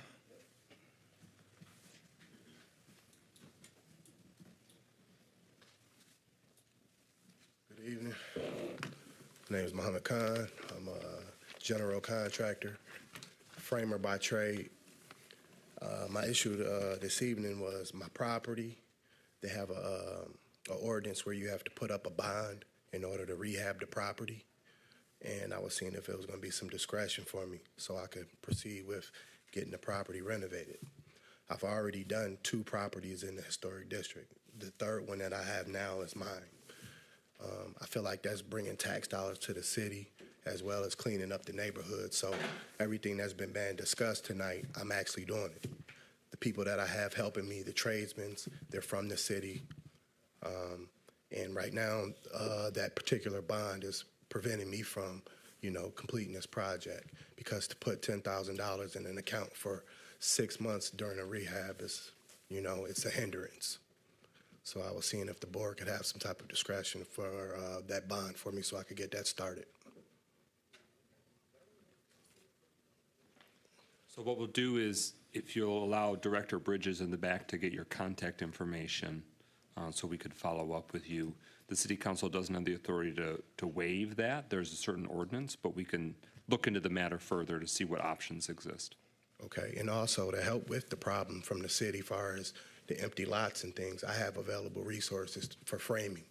We could put together between 1 and 3 properties a month on the framing for residential. So that's something that I could present, and I could help with the city also. So if there's some availability as far as some funding or something that's for that, I could be in connections with you guys for that. I currently do a lot of projects for the nonprofits in Wayne County after the storm in Wayne Metro. A lot of the funding for all the communities who, for all the residents in the communities, who qualify for some of the government funding to fix up their homes, whether it's roofs, porches, you name it, whatever it is, we do it. Yeah, and but right now, that's my first home that I've ever owned myself, and I'm from Pontiac. And like I said, I've been doing a lot of different projects throughout the city and helping residents to upgrade their homes. And right now, that's a pain point for me, in my process to close out that. So. Thank you for being here. And if you do us that courtesy, Director Bridges, to grab his contact information and share that with the City Council Chief of Staff, we'll follow up further. All right, thank you. Thank you. Mrs. Rosalind Norcross.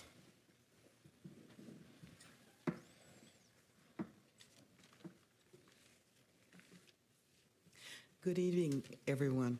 I'm Rosalind Northcross, and I am here representing residents from District 1. Reducing the noise from M1 is extremely important to our quality of life in District 1. And we applaud the resolution passed last week, purchasing 2 additional sound monitoring devices. However, we are still concerned that as of yet, the Planning Commission has not added noise compliance to their standards of approval list. At a meeting of District 1 residents with M1, it appeared that M1 was unaware of the noise ordinances. We'd like to know, have they been officially presented with a copy of the city's noise ordinance so that they know that they have to comply with it? Also, we have repeatedly asked the Planning Commission, and perhaps we should have been asking the mayor or some other entity to help us with getting the noise added to the Planning Commission's standards of approval. If failure to include complying with the city's noise standards will put the responsibility, I should say, will continue to put the responsibility on residents to complain about situations that could have been prevented at the Planning Commission level, especially if noise compliance is included as one of the standards necessary for approval by the Planning Commission. We don't understand why the Planning Commission still has not addressed noise and added it to their standard of approval list for projects. We have been coming since January. We have shared a survey of residents.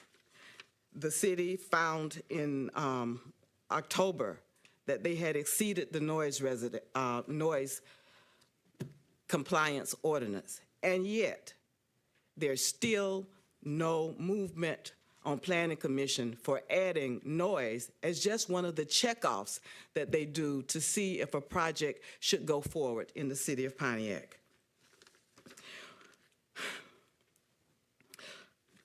If complying to the city's noise ordinance is added by the Planning Commission to their approval of standards for projects, businesses will know from the outset what is expected and what they have to comply with in the city. That does conclude your. Thank you. Thank you, Ms. Norcross. Mr. Kendi Anderson.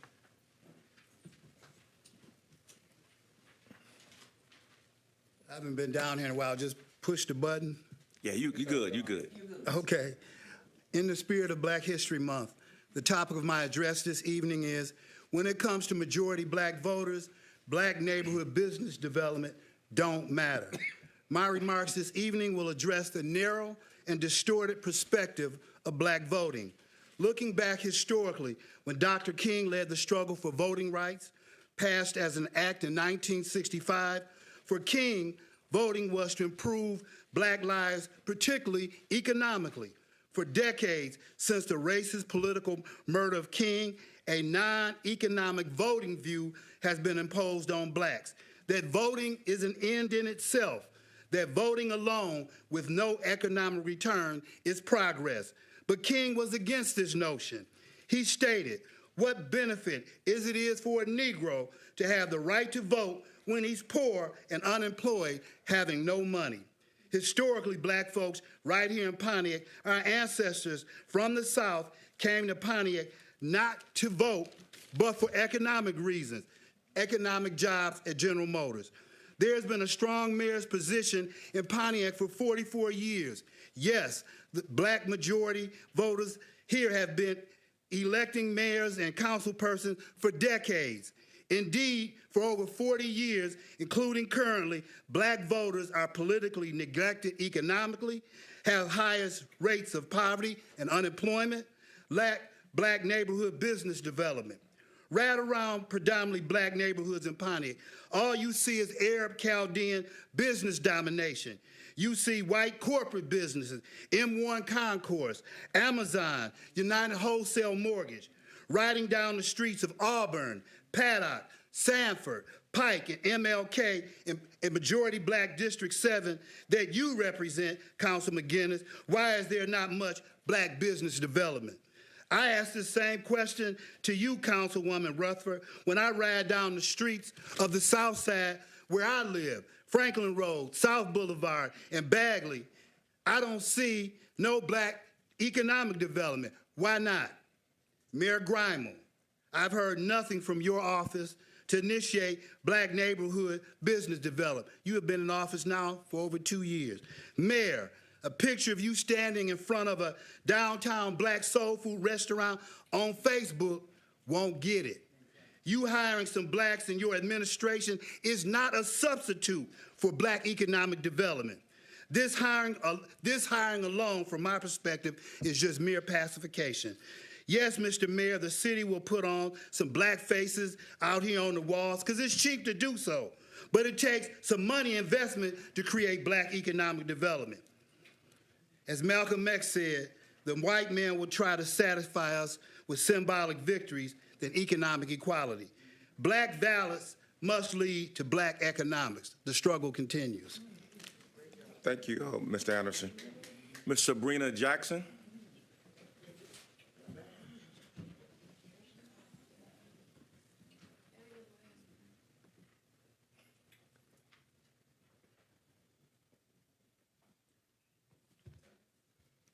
Good evening, City Council, and thank you for having me this evening.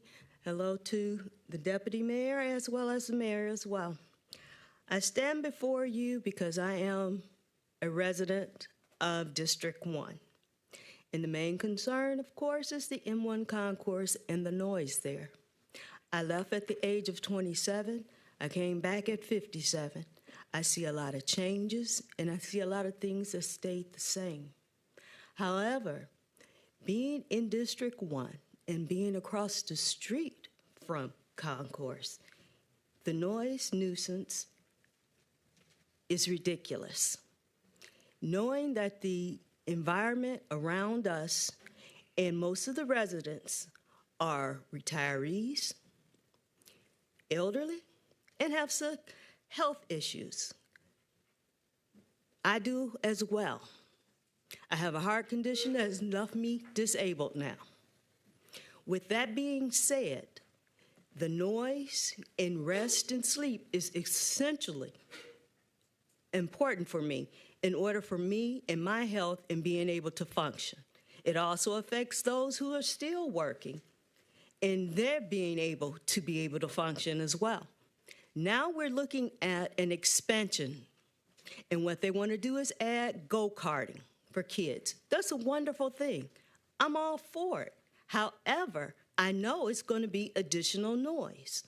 We have not even addressed the current noise issue with the cars. Now we want to add something secondary to it as well. And to my understanding, they're stating that it's no noise. Well, if you ever driven a go-kart, and I did it as a child, and I've done it as an adult for years, it's noise. And there will be noise that will come from that will also affect us. So I just wanted to leave a few nuggets of thought before you guys vote on yes and allowing them to do that expansion. Why don't we look at it different ways? Why don't we say maybe they can make an indoor go-karting? That wouldn't cause us noise, additional noise, because we haven't even addressed the main noise yet. And then one other thing to think about, City Council, as you go and you do the voting and with the planning and everything else, think about the quality of health for us, those who live there.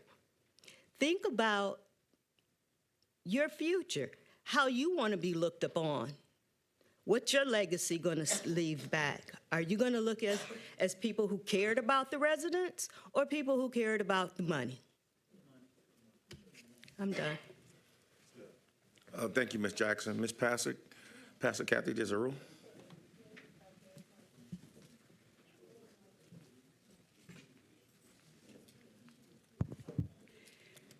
First of all, thank you to the administration for the beautiful new window treatments in this room. They are lovely, they're well done, and they serve the purpose in multiple ways. They're very nice. Thank you. Number two, the building on Orchard Lake Road, the prospective building on Orchard Lake Road, market value, the very thing we've talked about all night pretty much, is the need for, oh my word.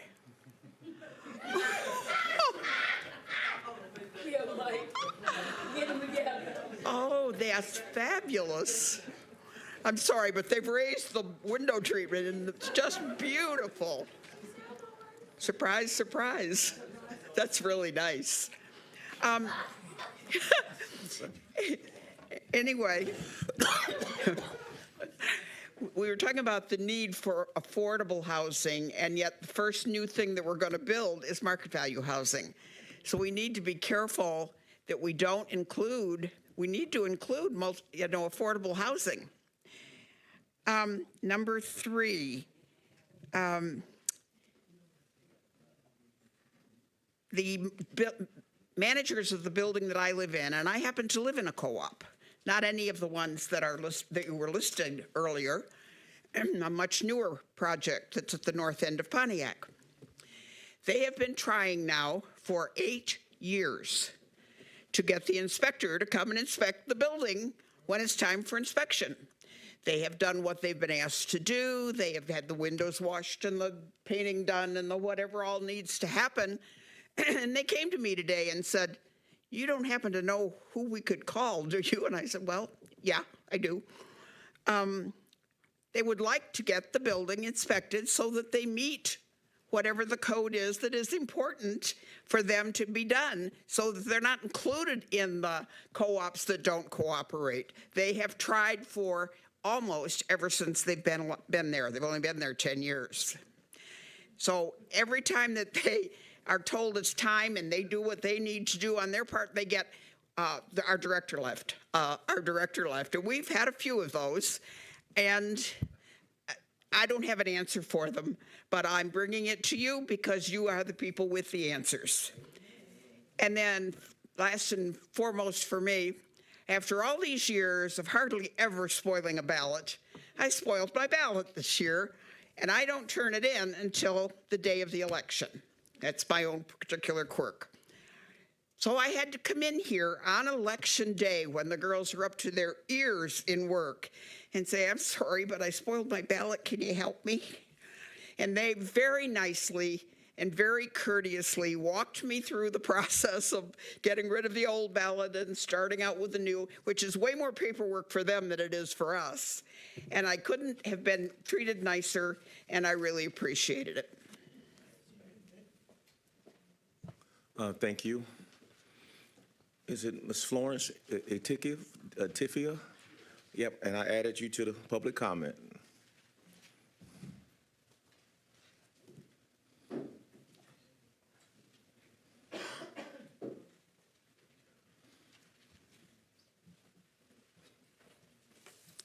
I would like to apologize for coughing and walking out constantly, but I have been exposed to drywall dust in my home during a little project. The person didn't know how to do it very well, but anyway, make sure when you get construction things done in your house that people know what they're doing, or else you're going to end up with a lot of problems. As I was also exposed to particulate matter. All of this has been reported to the police because it's a health hazard, like noise. Noise can kill, and that's what these people are telling you. Particles in the air can kill, too, and that's what I'm telling you. And I'm going to sit down now because my pet peeve are the children of Pontiac. I worked in Pontiac for 38 years in the Pontiac School District. Where is our future? Thank you. Ms. Darlene Clark.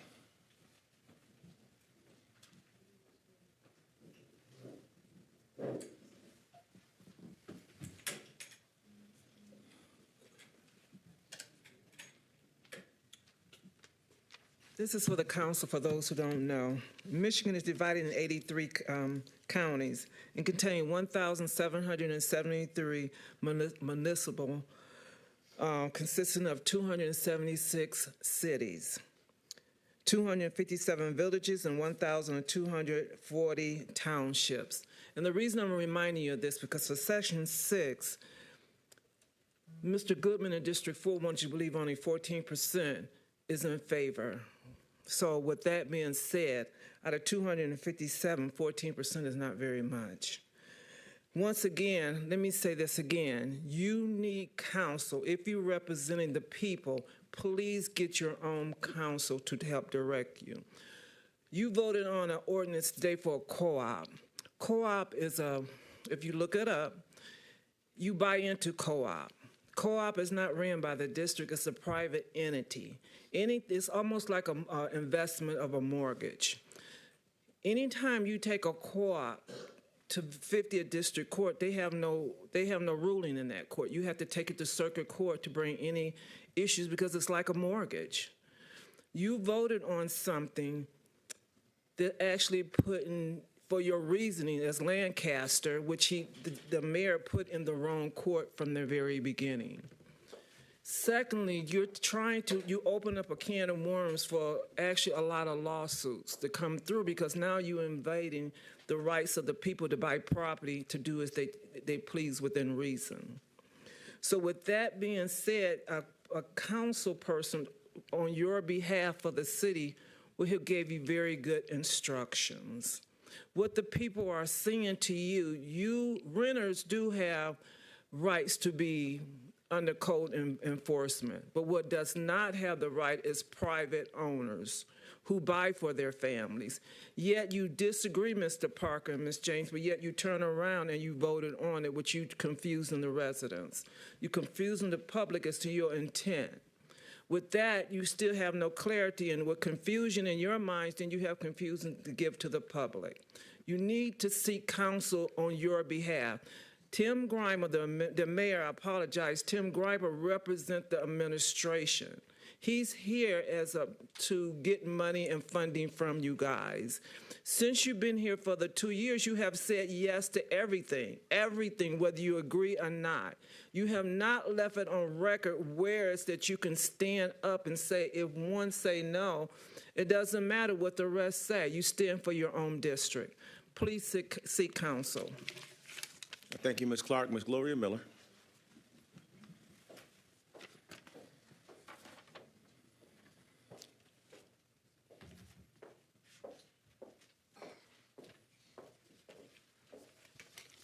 Okay, I got 3 minutes. I want to first start out with the people that's coming down for M1 concourse. So last week, I had some time to stay at home and do some research. Because you guys keep asking about M1 concourse. I'm going to give you a little facts tonight. So I took time and I sit home and got on my computer and looked up how much donation all the council people got and the mayor. And maybe they'll tell you why they do what they do to M1 concourse and maybe why they don't move. See, that's why I never did take many donations when I run, because you can't buy me. With that being said, so I went down to, Ms. Rutherford, I didn't mess with you because that is your district, so you're supposed to take care of it. Mike McGinnis, all I could count up was $4,000. Michael Goodman, all I could count up for you is $3,000. Don't mean it's not more, $3,000. Mr. Carrington, I counted about 4,000 for you. Brett Nicholson, you're not here, but I counted it about 3,000 for you.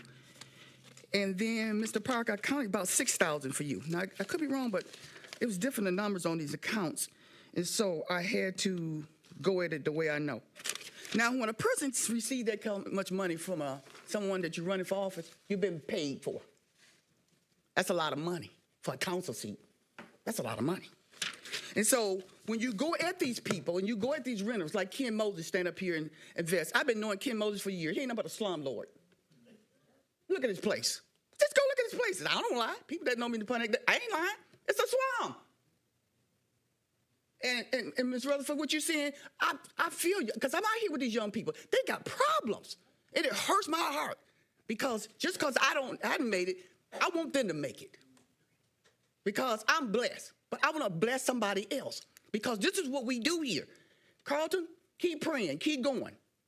Because God is listening. What you do in the dark is going to come to light. That's why I tried to do the right thing for people. Even though I come at you, but I do right for people because I love my citizens and citizen public. White, black, Hispanic, wherever they may be. If one hurt, we all should hurt. And with that being said, the $55 million that I read in the paper, the mayor, that you got for the grant money, I'd like to know what we did. Do you have it on the internet where we see what you did for $55 million, the article that Peg had? And then the bridge. I did make some calls. I still have some contacts. I just want to know, Mayor, from what I'm hearing, we're not going to be able to do anything to the MLK Bridge now until 2026. Nothing, absolutely nothing. Tell me that is not true. Thank you. Have a good evening. Thank you, Ms. Miller. That concludes public comment. Thank you, Pro Tem Carrington. And look at God.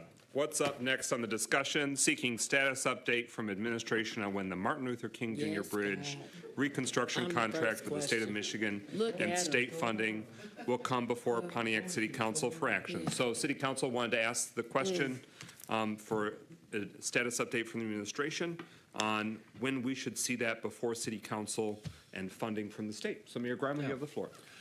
Yeah, thank you. So the Martin Luther King Bridge, as we've discussed many times, is in really bad shape, which is why it was closed. It really needs to be totally demolished and reconstructed, and that is estimated to cost between $12 and $15 million. Given the construction cost inflation, it may even be a little bit higher now, but that was the estimate as of last summer. And so we went to work and communicated with our state legislators, State Representative Brenda Carter and State Senator Jeremy Moss, as well as many other state legislators in Lansing and the governor's office. And we were very fortunate that the state appropriated $10 million towards that project. That budget went into effect October 1st. But we've had to wait until we get an actual agreement from the state. The good news is we have finally gotten that agreement from the state. We just got that from the Michigan Department of Transportation earlier this month. We had been regularly contacting them every week or two saying, hey, we need this agreement, because until we get that agreement, we can't start getting the funding from the state and we can't start even the engineering work on the bridge. And so the good news is that came earlier this month. It has been reviewed and signed off on by the city's attorney. We are waiting for the city's engineer to review it. She was out on vacation last week, but is back this week and has been reviewing it. And we anticipate that we'll be bringing that before City Council for approval on March 12th, so 2 meetings from now. So we're very excited that we'll finally be able to move forward with that. I also want to thank Congresswoman Haley Stevens for her efforts at the federal level. Assuming that Congress ends up passing a budget for last fiscal year, yes, that's right, Congress never passed a budget for last fiscal year. They're still working on that. We are optimistic that we'll be getting, thanks to the hard work of Congresswoman Stevens, another $3.5 million. And so that allows us to be able to fund the bridge, the vast majority of the bridge, through state and federal funding, and the remaining gap is small enough that we can manage that ourselves. So I want to thank again Congresswoman Haley Stevens, Senator Jeremy Moss, and State Representative Brenda Carter for their hard work and successful efforts. Thank you for that. And so, to the community, we anticipate at the March 12th City Council meeting that there will be council action on that agreement, and that's with the State Department of Transportation. And then the money flows from there to the city. So, any further discussion on this item? I'll make sure that council is following up in anticipation of that. Council Pro Tem Carrington. Yes, President McGinn. Just one quick question, Mayor Grimal. What was, I don't know if you let the community know that definitely the hold up of why things has been so slow concerning that particular project. Well, it's because we've had to wait for the funding, and we don't have funding ourselves to pay for $12 to $15 million for this project. And why did it take so long for the state to actually get us the agreement? We're not alone in that regard. I know a member of the public spoke about $55 million in funding. Actually, only $5 million of that came to the city. The other $50 million that she referred to went to the county. But the county was waiting for their agreement for that $50 million for their Phoenix Center project as well. And that only came around the same time to the county. So you'll have to ask those who run the state bureaucracy what takes so long in terms of getting these agreements out to award funding when the budget was passed last summer and went into effect October 1st of last year. But I can tell you that it's not unique to the city of Pontiac. It's not unique to this one project. This is typical for how state departments operate. And my follow-up, if it's possible, President McGinnis, concerning temporarily getting MLK back open temporarily. I know me and you have spoken about that on offline, so hopefully you can get us some numbers, at least so we can look at the financial picture of that, of getting it back online temporarily. Yeah, and I think the answer is, and we can delve into the latest numbers, but it is possible, but it's expensive for a very temporary time period. And especially given that it's a very temporary time period and the bridge needs to be demolished, it's something that we can consider, but it's essentially, putting nearly $1 million into a bridge to prop it up for less than a year when it's going to be demolished. But we can certainly look into it. Thank you, Mayor. Councilman Parker. Thank you, Brother President. My question is, have we involved the railroad in the issues with the MLK Bridge? I'm sure whatever we're going to do, it is going to affect them, because I'm trying to figure out if we start demolishing, what's the trains going to do, et cetera. So have we involved them in the planning and organization of the demolishment and what happens with the railroad, and are they willing to help fund some of the repair? Well, they're definitely not willing to help fund some of the repair, unfortunately, but we have been in communication with the railroad. And when it comes to roads that cross railroads, the railroads, to my knowledge, never fund those improvements. I wish they would. But we have been in touch with them. They understand that this project is coming, and that will be tricky, as it always is with railroads, in terms of coordinating the work, because the work, to some degree, will have to be coordinated around the railroad schedules. And under federal law, railroads tend to have a lot of autonomy, a lot of ability to operate, and will probably largely have to work around their schedule, not the other way around. Further discussion? Councilwoman James. Yeah, I would just also like for the mayor to mention that now that we do have the funds from the state, that we can go ahead and initiate the design process for the bridge. So if you would just kind of. Well, that's right. And as I've said many times, both here at city council meetings, but also at other public meetings in the community, this is a very long process. Now that we have the money, we can finally start with the design and engineering process, but that process alone is going to take about a year. And then we'll be demolishing the bridge, and we'll be out to bid to actually build a new bridge. And so that construction is going to take about another year. So the total process takes about 2 years. And I know I've said that many times here before, but I'll reiterate it again, because I think it's important for people to know the truth and to have realistic expectations about the timeline. Any final discussion? All right, with that, thank you. The next discussion item, number 13, seeking status update from administration on GERS, General Employees Retirement System benefits. The City Council is very eager to see this resolved for the benefit of our city's hardworking retirees. Yeah. Councilman Rutherford. Yeah. Okay. Mayor Grimal.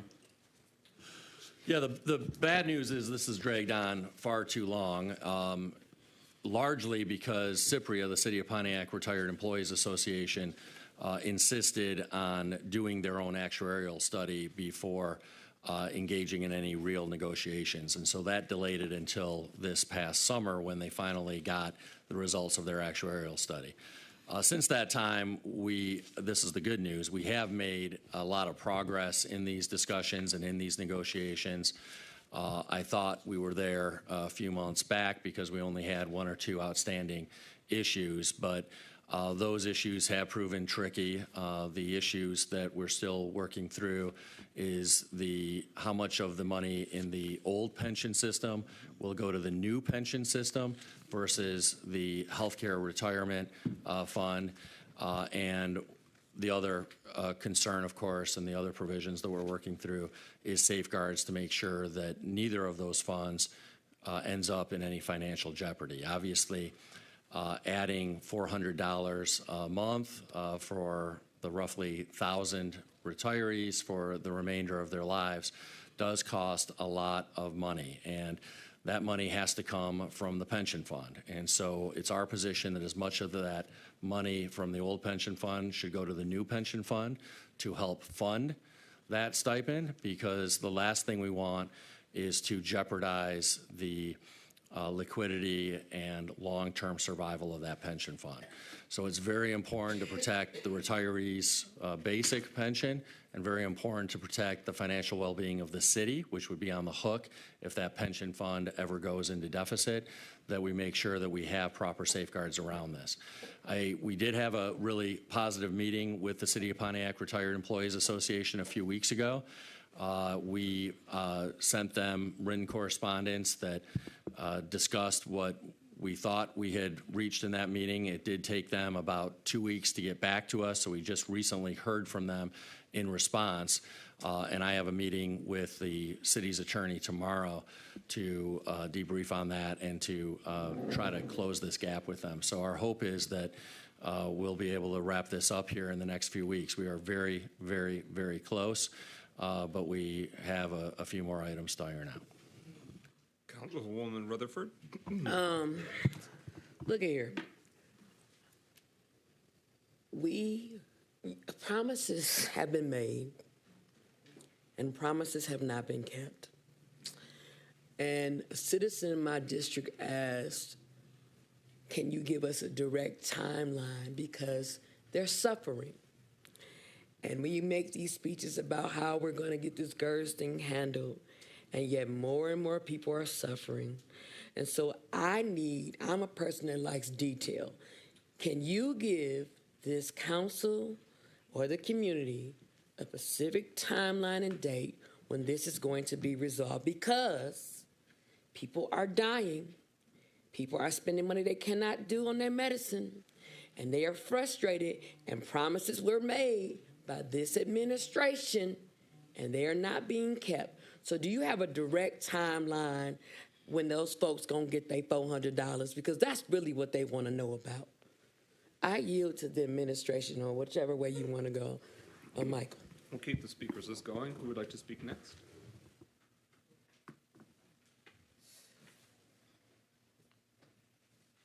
So the question lingers. So is the administration going to answer that question? The hand is not raised. He raised his hand. Okay, Mayor Graham, you have the floor. I thought you were eliciting other questions from other council people first. So Mayor Graham, you have the floor. The original arrangement when this $400 was instituted, as I think everybody knows, was that it was temporary pending the reinstatement of health insurance. That health insurance was reinstated under my administration 2 years ago. And when that happened, based on the settlement agreement that was in place with the retirees, the $400 stopped. As I've said many times, we want to make sure that we're reinstating that. We want to do that in a financially, fiscally responsible way that does not jeopardize the well-being or the solvency of the pension fund. We are working towards that. That is a negotiation with the City of Pontiac Retired Employees Association. If they were to agree to everything we want, that would have been done a long time ago. I'm not suggesting they should agree to everything we want, because that's not how negotiation works. But it is a negotiation, and so I can't give an exact timeline because the two parties have to reach agreement. Anyone wish to be recognized?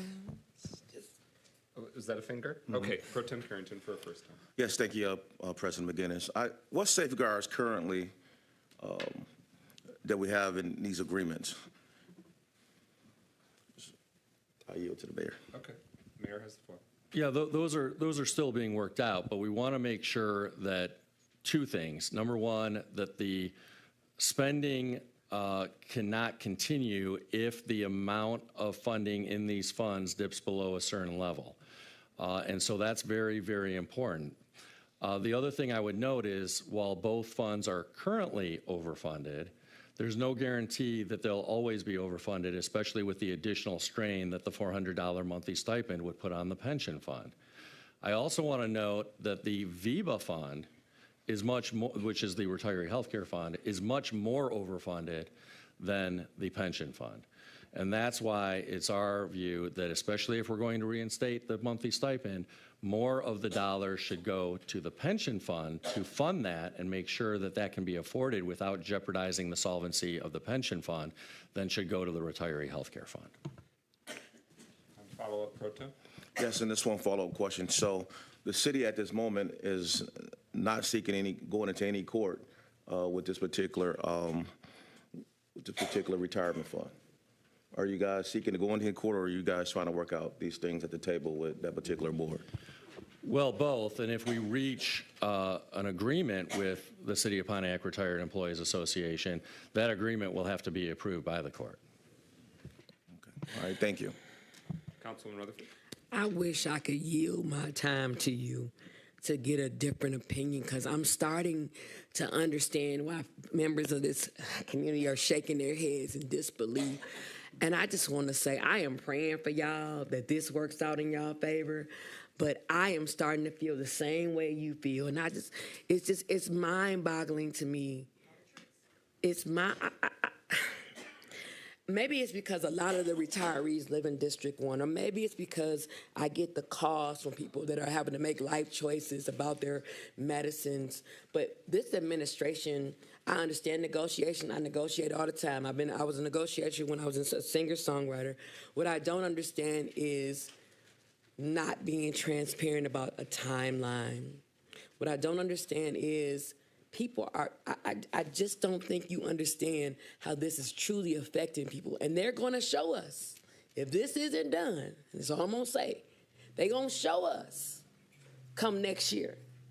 Because folks do not forget in the city of Pontiac when you play on their emotions. So I'm telling you, I'm not threatening you, I make it a promise. These people are voters. And they are frustrated. And they are tired, and they gonna make an example of some of these individuals if we don't get this fixed. So we had 3 things we said. We were gonna do the youth center. I don't even wanna talk about that. The GERS, and the bridge. And I'm trying to maintain my emotions because the calls that I'm getting is making me feel like y'all playing games with these people's lives. And that's how I feel. And I'm sorry. I just hope this administration gets together, because come next year, these people, especially in District 1, they're going to remind you of who you are. And I pray you get this right, because it's not going to be on me that I didn't ask the questions. It's not going to be on me that I didn't question it. It's going to be on some of y'all who ain't saying nothing. That's all I'm going to say. I'm done with it. Any further council discussion? Okay. We can, as a city council, we put this on the agenda because we were expecting answers and we want answers. So we'll keep consistently bringing this up unless and until there's a final resolution. This city council is ready, willing, able, and eager to help land the plane to benefit our city's hardworking retirees. Any further discussion? Okay, we're at number 14. Order in the chambers, we're going to get here. Number 14, seeking status update from administration on when and how council budgeted homelessness resources will be utilized this fiscal year. So we wanted to follow up, make sure that we're making these funds get utilized to where they're most needed before they expire with the conclusion of the fiscal year. Mayor Grimel, you have the floor. Yeah, thank you, Mr. President. So I know this is an important priority for all of us. This was added to the budget with this fiscal year on a motion by Councilman Parker, and I've been in regular contact with Councilman Parker since August.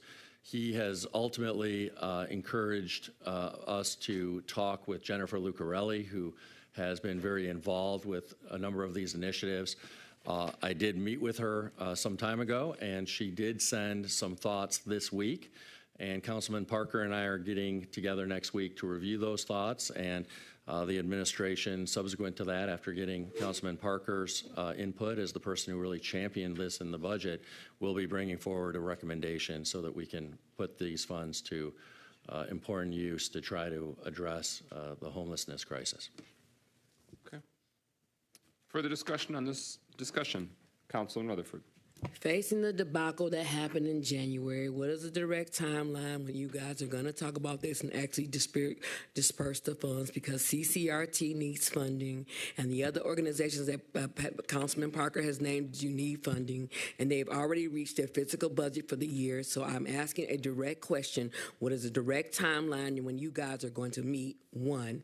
Two, what is the direct timeline that you're going to bring the information to this council so that we can vote on it so people like CCRT and other organizations that help the homeless and or disenfranchised will have funding to support them? I yield to the administration.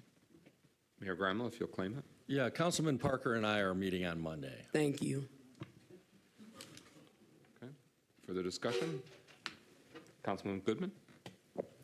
I just want to highlight the importance of taking this seriously and getting this timeline done, because there have been multiple council people who have made it very clear that they want this funding to be utilized, because we did not set aside that money for nothing. There is purposes and reasons why we put it in the budget. As someone who has one of the few shelters in the city that accepts any person who is housing insecure or homeless, I have a very invested interest. There is a very specific thing that funding could be used for, not only in my district that helps out people all across the city, but again, the multiple council people, including, but most importantly, Pastor Parker, in pushing for this and that funding. We need something to happen. And while I do hear your commentary about Monday, and I hope that obviously happens and is fruitful, there needs to be something that comes out of it, and I am placing the pressure on the administration, because that seems to be where the block is. So I really do hope something comes out of that, because that funding needs to be used, because there are people in the community that very much need it and need the resources and benefits that would come from it. Okay. Any final discussion?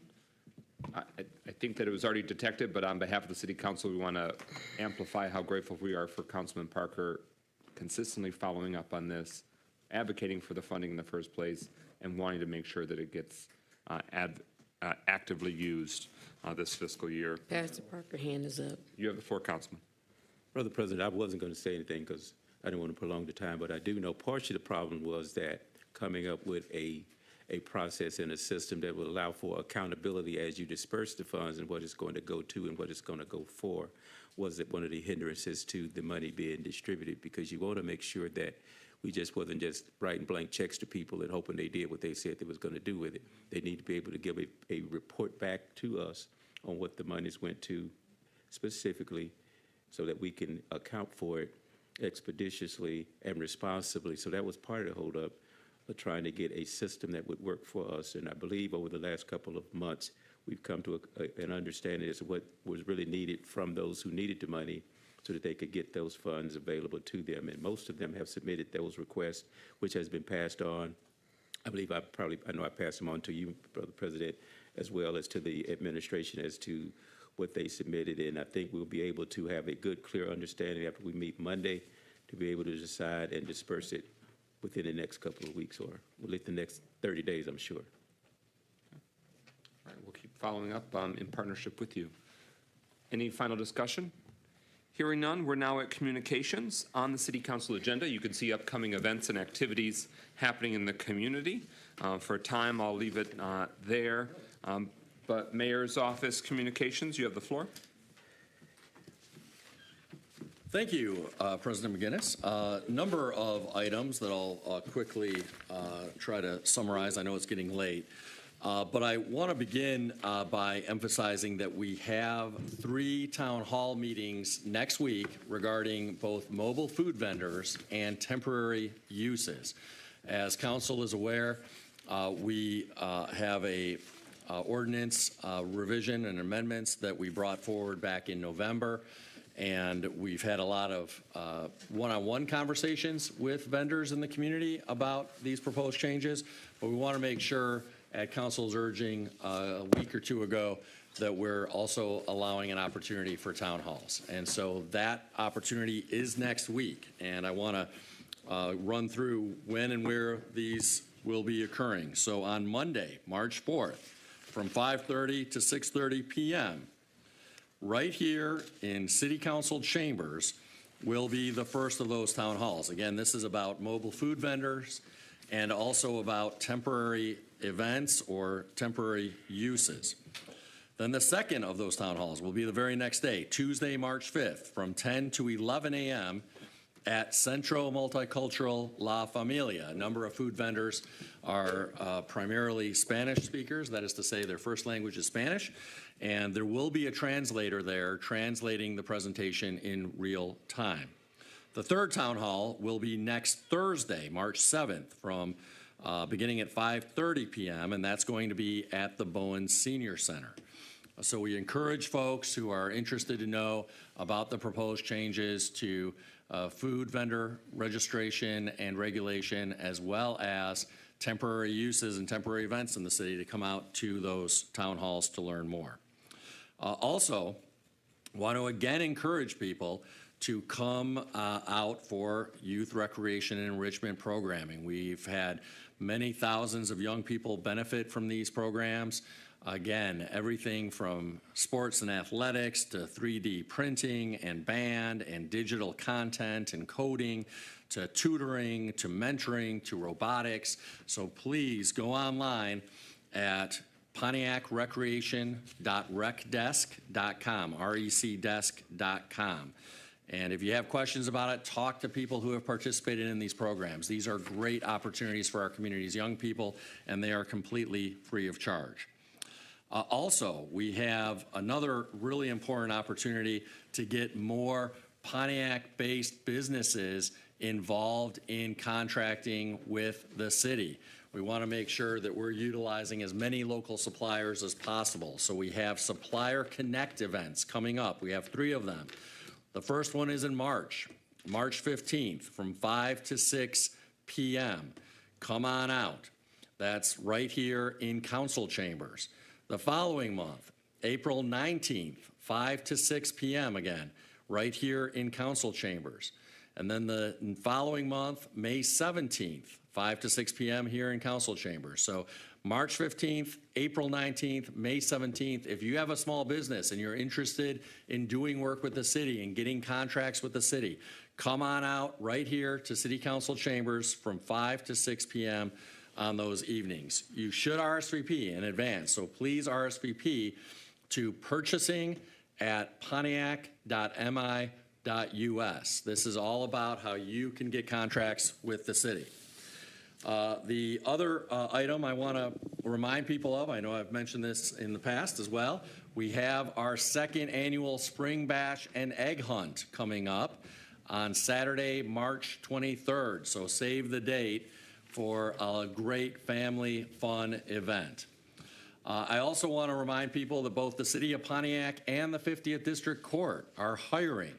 So please go online to the city's website or go online to the court's website to find out about these employment opportunities. We want to hire as many Pontiac residents as possible. And that's everything I have, Mr. President. All right. With that, the mayor's closing comments. You have the floor.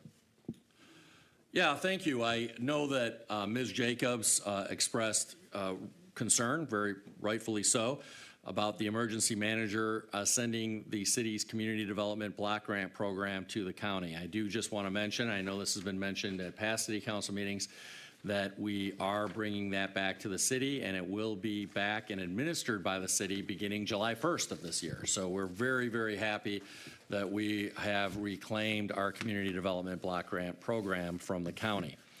Also, there was a question posed by a member of the public about the, quote, $55 million of grant money that the city received. The city received $5 million of that, which was to pay off the debt on the Phoenix Center that the previous administration left us with. That $5 million has been utilized, has paid off that debt. The city is free from that debt now because we got that $5 million from the state. Again, very grateful to our state legislators who helped us secure that money. The other $50 million did not come to the city, but went to the county, and the county is utilizing those funds as part of its redevelopment of the office towers adjacent to the Phoenix Center, the demolition of the Phoenix Center, and the building of a new parking garage there that does not obstruct Saginaw Street, so we can reconnect Saginaw Street through the heart of our downtown while retaining at least 2 acres for the city for a public space, town square, and performance area to replace that has been on top of the Phoenix Center. So it's a very exciting project, but I just want to be clear that $50 million of the $55 million referenced does not come to the city, but goes to the county as part of their redevelopment. And of course, the county is saying they're going to bring at least 500 county employees from out along the border with Waterford, or perhaps from those employees in Waterford, back to the county seat right here in Pontiac, the heart of Oakland County. Deputy Mayor, any closing thoughts? Thank you, Council President. Just very briefly, it came up tonight. It will undoubtedly come up again as the council deliberates on housing matters, and what it was that came up was the term market rate housing versus the term affordable or low income or whatever else you want to use. I just want to make it very, very clear. Market rate housing does not mean expensive. Market rate housing means that there are no restrictions on who can live there. It is literally whatever the market will bear, whatever someone is willing to pay, whether that be a lot of money a month or a little bit amount of money a month. That is what market rate means.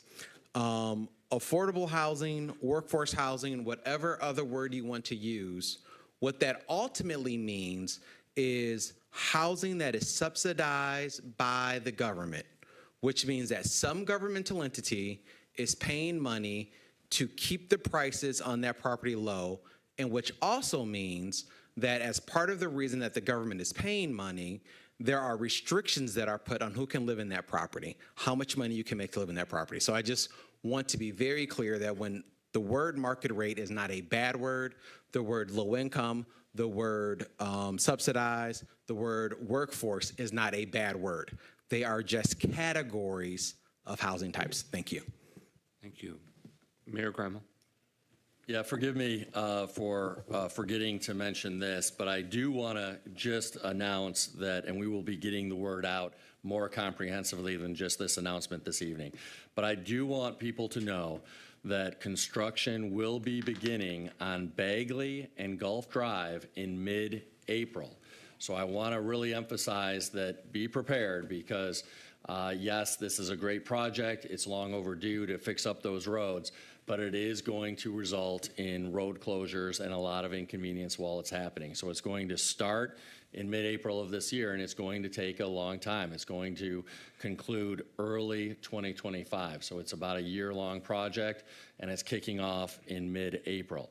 I also do want to, as part of that announcement, I do want to just circle back on a discussion that occurred at a council meeting a week or so ago, maybe 2 weeks now, and that is that there are bike lanes that are being proposed to be installed on Gulf Drive. And the history of that is that there was a bicyclist who was either seriously injured or killed on Gulf Drive back in 2020. And so the previous administration back in 2021 applied for state funding that requires the installation of bike lanes on Gulf Drive. And so a substantial portion of the cost of this project is covered by this grant that the previous administration applied for back in 2021, but it requires the installation of bike lanes there. It will not reduce the number of vehicular lanes there, unlike on on Perry.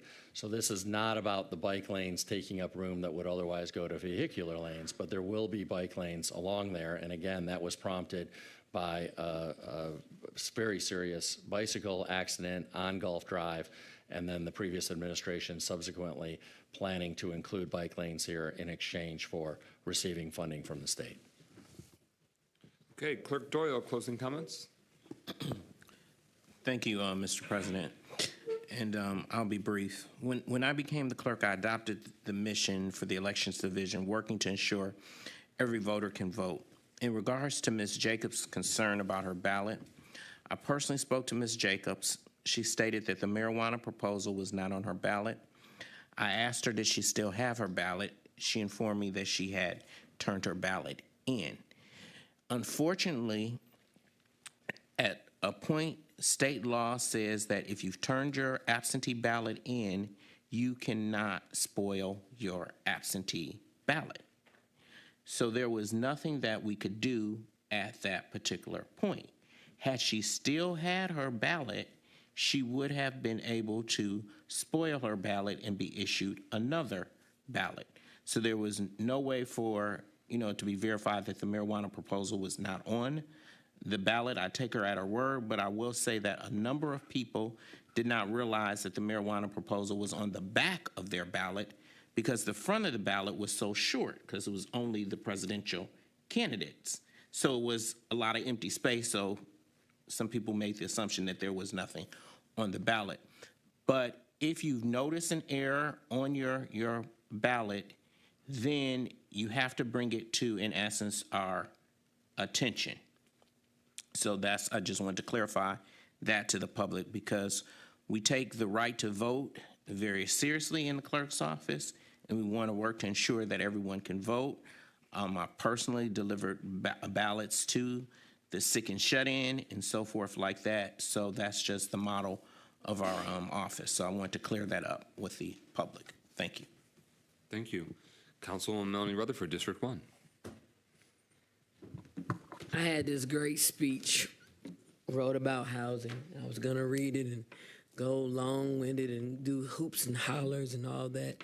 But tonight I want to tell you a story about a frog and a scorpion. I'm going to tell you why I'm telling you this story. So the story goes like this. The frog and the scorpion was on the side of the land, and water was coming from all sides. And the scorpion couldn't swim, but he knew the frog could. And so he asked the frog to help him. And without hesitation, the frog was so enthused because he just believed this guy, it was worth saving, and he let the scorpion get on his back. So the scorpion and the frog are going across the lake trying to get to the other side because that's where the dry land is. And when they get almost to the edge, the frog feels a sting, and the scorpion jumps off its back and goes to the land. As the frog is dying in the lake, he said, "Scorpion, Scorpion, why did you sting me? I saved your life. I was your friend. We was having fun. We was kicking it." And the scorpion said very simply, "You knew I was a scorpion, didn't you?" I tell that story because here's the bottom line. I hear a lot of jargon, not a lot of results. And I'm getting frustrated with this administration about housing because every time I ask for specific details, I'm told what we're working on or we're getting into. But the truth of the matter is, housing isn't just a human right, it's a necessary right. And I don't think that this administration is taking this seriously. It's just like with the GERS. I hear jargon. I don't hear results. I'm frustrated because I'm tired of hearing jargon. With M1, I hear jargon, but I don't hear results. And my district is very particular about results and data and facts and transparency. And I keep asking the tough questions because I want the truth. I can take a no. We as a people can take a no. What we can't take is jargon. I don't want to end up like the frog. And I don't want to be the scorpion. I want us to get to the place where we can trust each other. And I don't feel very trusting right now. So I'm going to ask this administration to please work on transparency, to please tell the truth when you say things, because everything you say is documented, and it's going to come back around. And we're going to have to answer to these people come 2025 about what we didn't do. And I want to say I did the best I could with what I have. We have an end of the month meeting, March the 30th. I'll let you guys know what the new date is going to be. God bless you and keep you, and may God put his hands upon you. Good night. Thank you. District 3, Councilman Mikhail Goodman, happy birthday season to you, my friend. Thank you. The joke that many people will make is that how old am I? 12. As of Sunday, I am now 24 years old. So for everyone who says that my frontal cortex is not developed scientifically, I believe now it is. One, thank you to the wishes from my colleagues and from the community over the past week.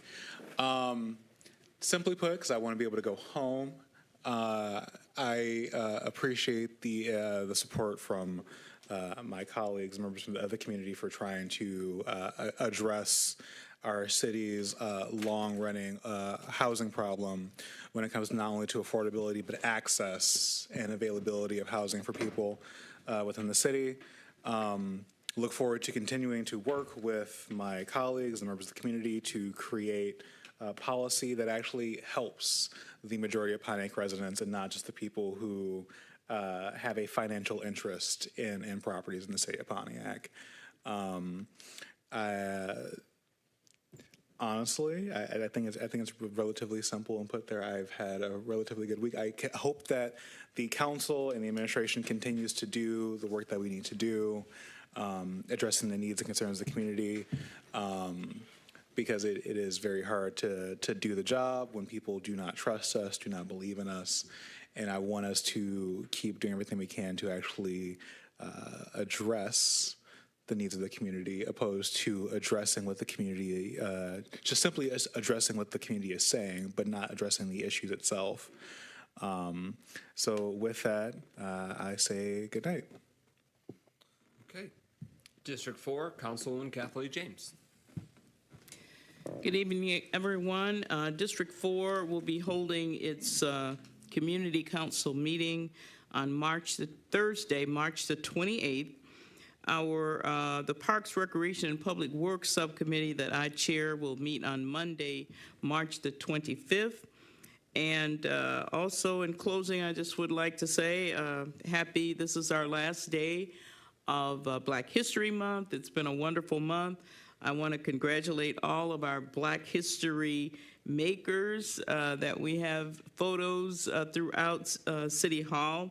I want to congratulate our honoree tonight, the young lady, the police chief from Inkster, I believe. Want to congratulate her on her accomplishments. And also want to just thank our president, Mike McGinnis, for his diligence in getting these posters out, because they are encouraging to the whole community. I mean, we're all dealing with Black history, though. It's a wonderful thing historically. As a Black community, we continue to deal with very disheartening things like the loss of the young man at Carriage Circle. And so it's good that we are able to, you have to be able to keep going. You have to be able to encourage yourself. And so I think the posters and everything did a good job of doing that. We've got a lot of work to do to improve our culture and to just improve our way of life in our communities. And I think the way to do it is to just embrace each other and work together. So I want to, again, wish everybody a very happy Black History Month, and I want to wish all of our families the best. Thank you. Thank you. District 5, Councilman William Parker, Jr. Thank you, Brother President. I want to start off by saying, and I rarely bring my religious background into this meeting, nor do I bring my personal stuff into this meeting, but I'm going to do both today. The Bible says, he that findeth a wife findeth a good thing, and he receive favor from the Lord. As I close this evening, I want to say happy birthday to my good thing, Jennifer Parker. She celebrates her birthday tomorrow, the 1st of March, and I pray that she continues to be my good thing and put up with me, because sometimes that ain't easy. And so I just wish her a happy birthday. I also want to remind everybody of the CDC meeting, March 14th, 5 p.m. in the Lions Den. Would like to see all of those who have complaints, concerns, issues that needs to be addressed. Please come to the meeting. We been trying to figure out a way to do that. We know we've made Zoom available to people. We there in the meeting. We said when we grow out of the room, we'll move to a bigger space. We haven't grown out of the room yet, but we certainly want everybody who has concerns to come and share those concerns. We have various speakers who come and share with us about various things that has been brought to our attention and trying to get those resolved. So please come March 14th, 5 p.m. in the Lions Den of City Hall. As we close out Black History Month, I'm often reminded of a gentleman I met when I stayed in Cincinnati by the name of Fred Shuttlesworth. Look him up sometime. Fred was one of our activists, early activists in the civil rights movement. He stayed in Alabama. His house was bombed twice, which brought him up to Cincinnati. And I remember some of the stories he used to tell. He was a pastor at a church down the street where I was a minister at, and we would often have conversations about the real of what happened during the civil rights movement. So every time I think of Black history, I think of Reverend Fred Shuttlesworth. He's gone home to be with the Lord now, but I think about what he said to me oftentimes. What is not the person who's always the face of the movement that moves the movement, but everybody has an opportunity to move the movement. The dream continues. A lot of us are saying we're woke now. But what are we doing with our wokeness? A lot of us are saying that we want to be engaged now, but what are we doing with our engagement? And I would ask that we would look back to our history as what we have done, because what we have done will lay us a template for what we can continue to do to move this issue, the issues that the Black community deal with, forward. I know that to be true. And then finally, if I have just about another minute, I want to further clarify the issue with the monies that was set aside for homelessness. The monies was approved with the budget, which came into effect in July. I met with the mayor personally late August because there was not a system in place for how to distribute the funds. And we wanted to make sure that we was making sure that we got good use of the funds, and it went to some of the grassroots organizations that was asking for additional assistance. And since we did not have the system, the mayor gave me a specific outline to give to them in regards to how to acquire the money. Although they were, and I did forward that as soon as we got done with that meeting in August, I forwarded it to all of those grassroots organizations who had made me aware that they was looking for funding. I sent the template that the mayor had given me to them, and I can truly share with you that until about 2 months ago, nobody responded. But about 2 months ago, again, I sent it to them again. I said, this is how you get the money. If you want to get the money, this is how you got to get it. And I know there's a lot of conversations with various people in the administration as to how to get the funding. And I kept telling them, why don't you just do what the mayor told me to tell you to do? And so 2 months after, last 2 months, they finally did that. And so I know with confidence that we can move forward now, because at least the template that was outlined has been followed. People have said what they can use the money for. That's great. We can get a report on how we keep doing, what they did with the money. And we also had asked that there be a plan in place to sustain it, because we recognize we can't keep asking the city to sustain the process if we're going to keep doing it. And so that's some of the delays that went into why the money has been distributed. I know there's been a lot of conversations about it. I've had some interesting conversation with administration about the funds, but the reality of it is, if you don't ask for it, you don't get it. And if you don't have a system in place to make sure you can tell how you use it, you don't get it. We are responsible for controlling what we send out, and I'm pretty sure nobody in the city wants us to send out, just sit here and write out a check and say, here's your money, without being able to account for the money when it came time to be doing, because sometime before the end of this year, we're going to be looking at where we want to put that money in the budget again, right? And so we need to make sure that the monies that we have allocated is used appropriately, responsibly, so that we can say this is what it went for, and it did make a difference to some people. And we can then allow ourselves to be able to see if we can come up with some more funding for that process as well. So I hope that gives some further clarity into that issue, because I'm looking to have a good meeting with the mayor so we can begin, so we can actually distribute this money, because I know there's a lot of people who are in very urgent need of being funded.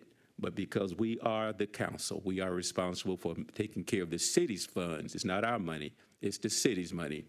And we know what happens when we don't take care of city money appropriately. And we, this administration and us, do not wish for that to happen again. With that, I say happy Black History Month, understanding that every month is Black History Month for us. We are Black history every day of our lives. And when we recognize that, we will move the issues that we deal with forward. And with that, I say good evening. Thank you. Good evening. I'm Mike McGinnis for District 7. I want to celebrate a big positive development in our side of town at the corner of South Sanford and Osmond.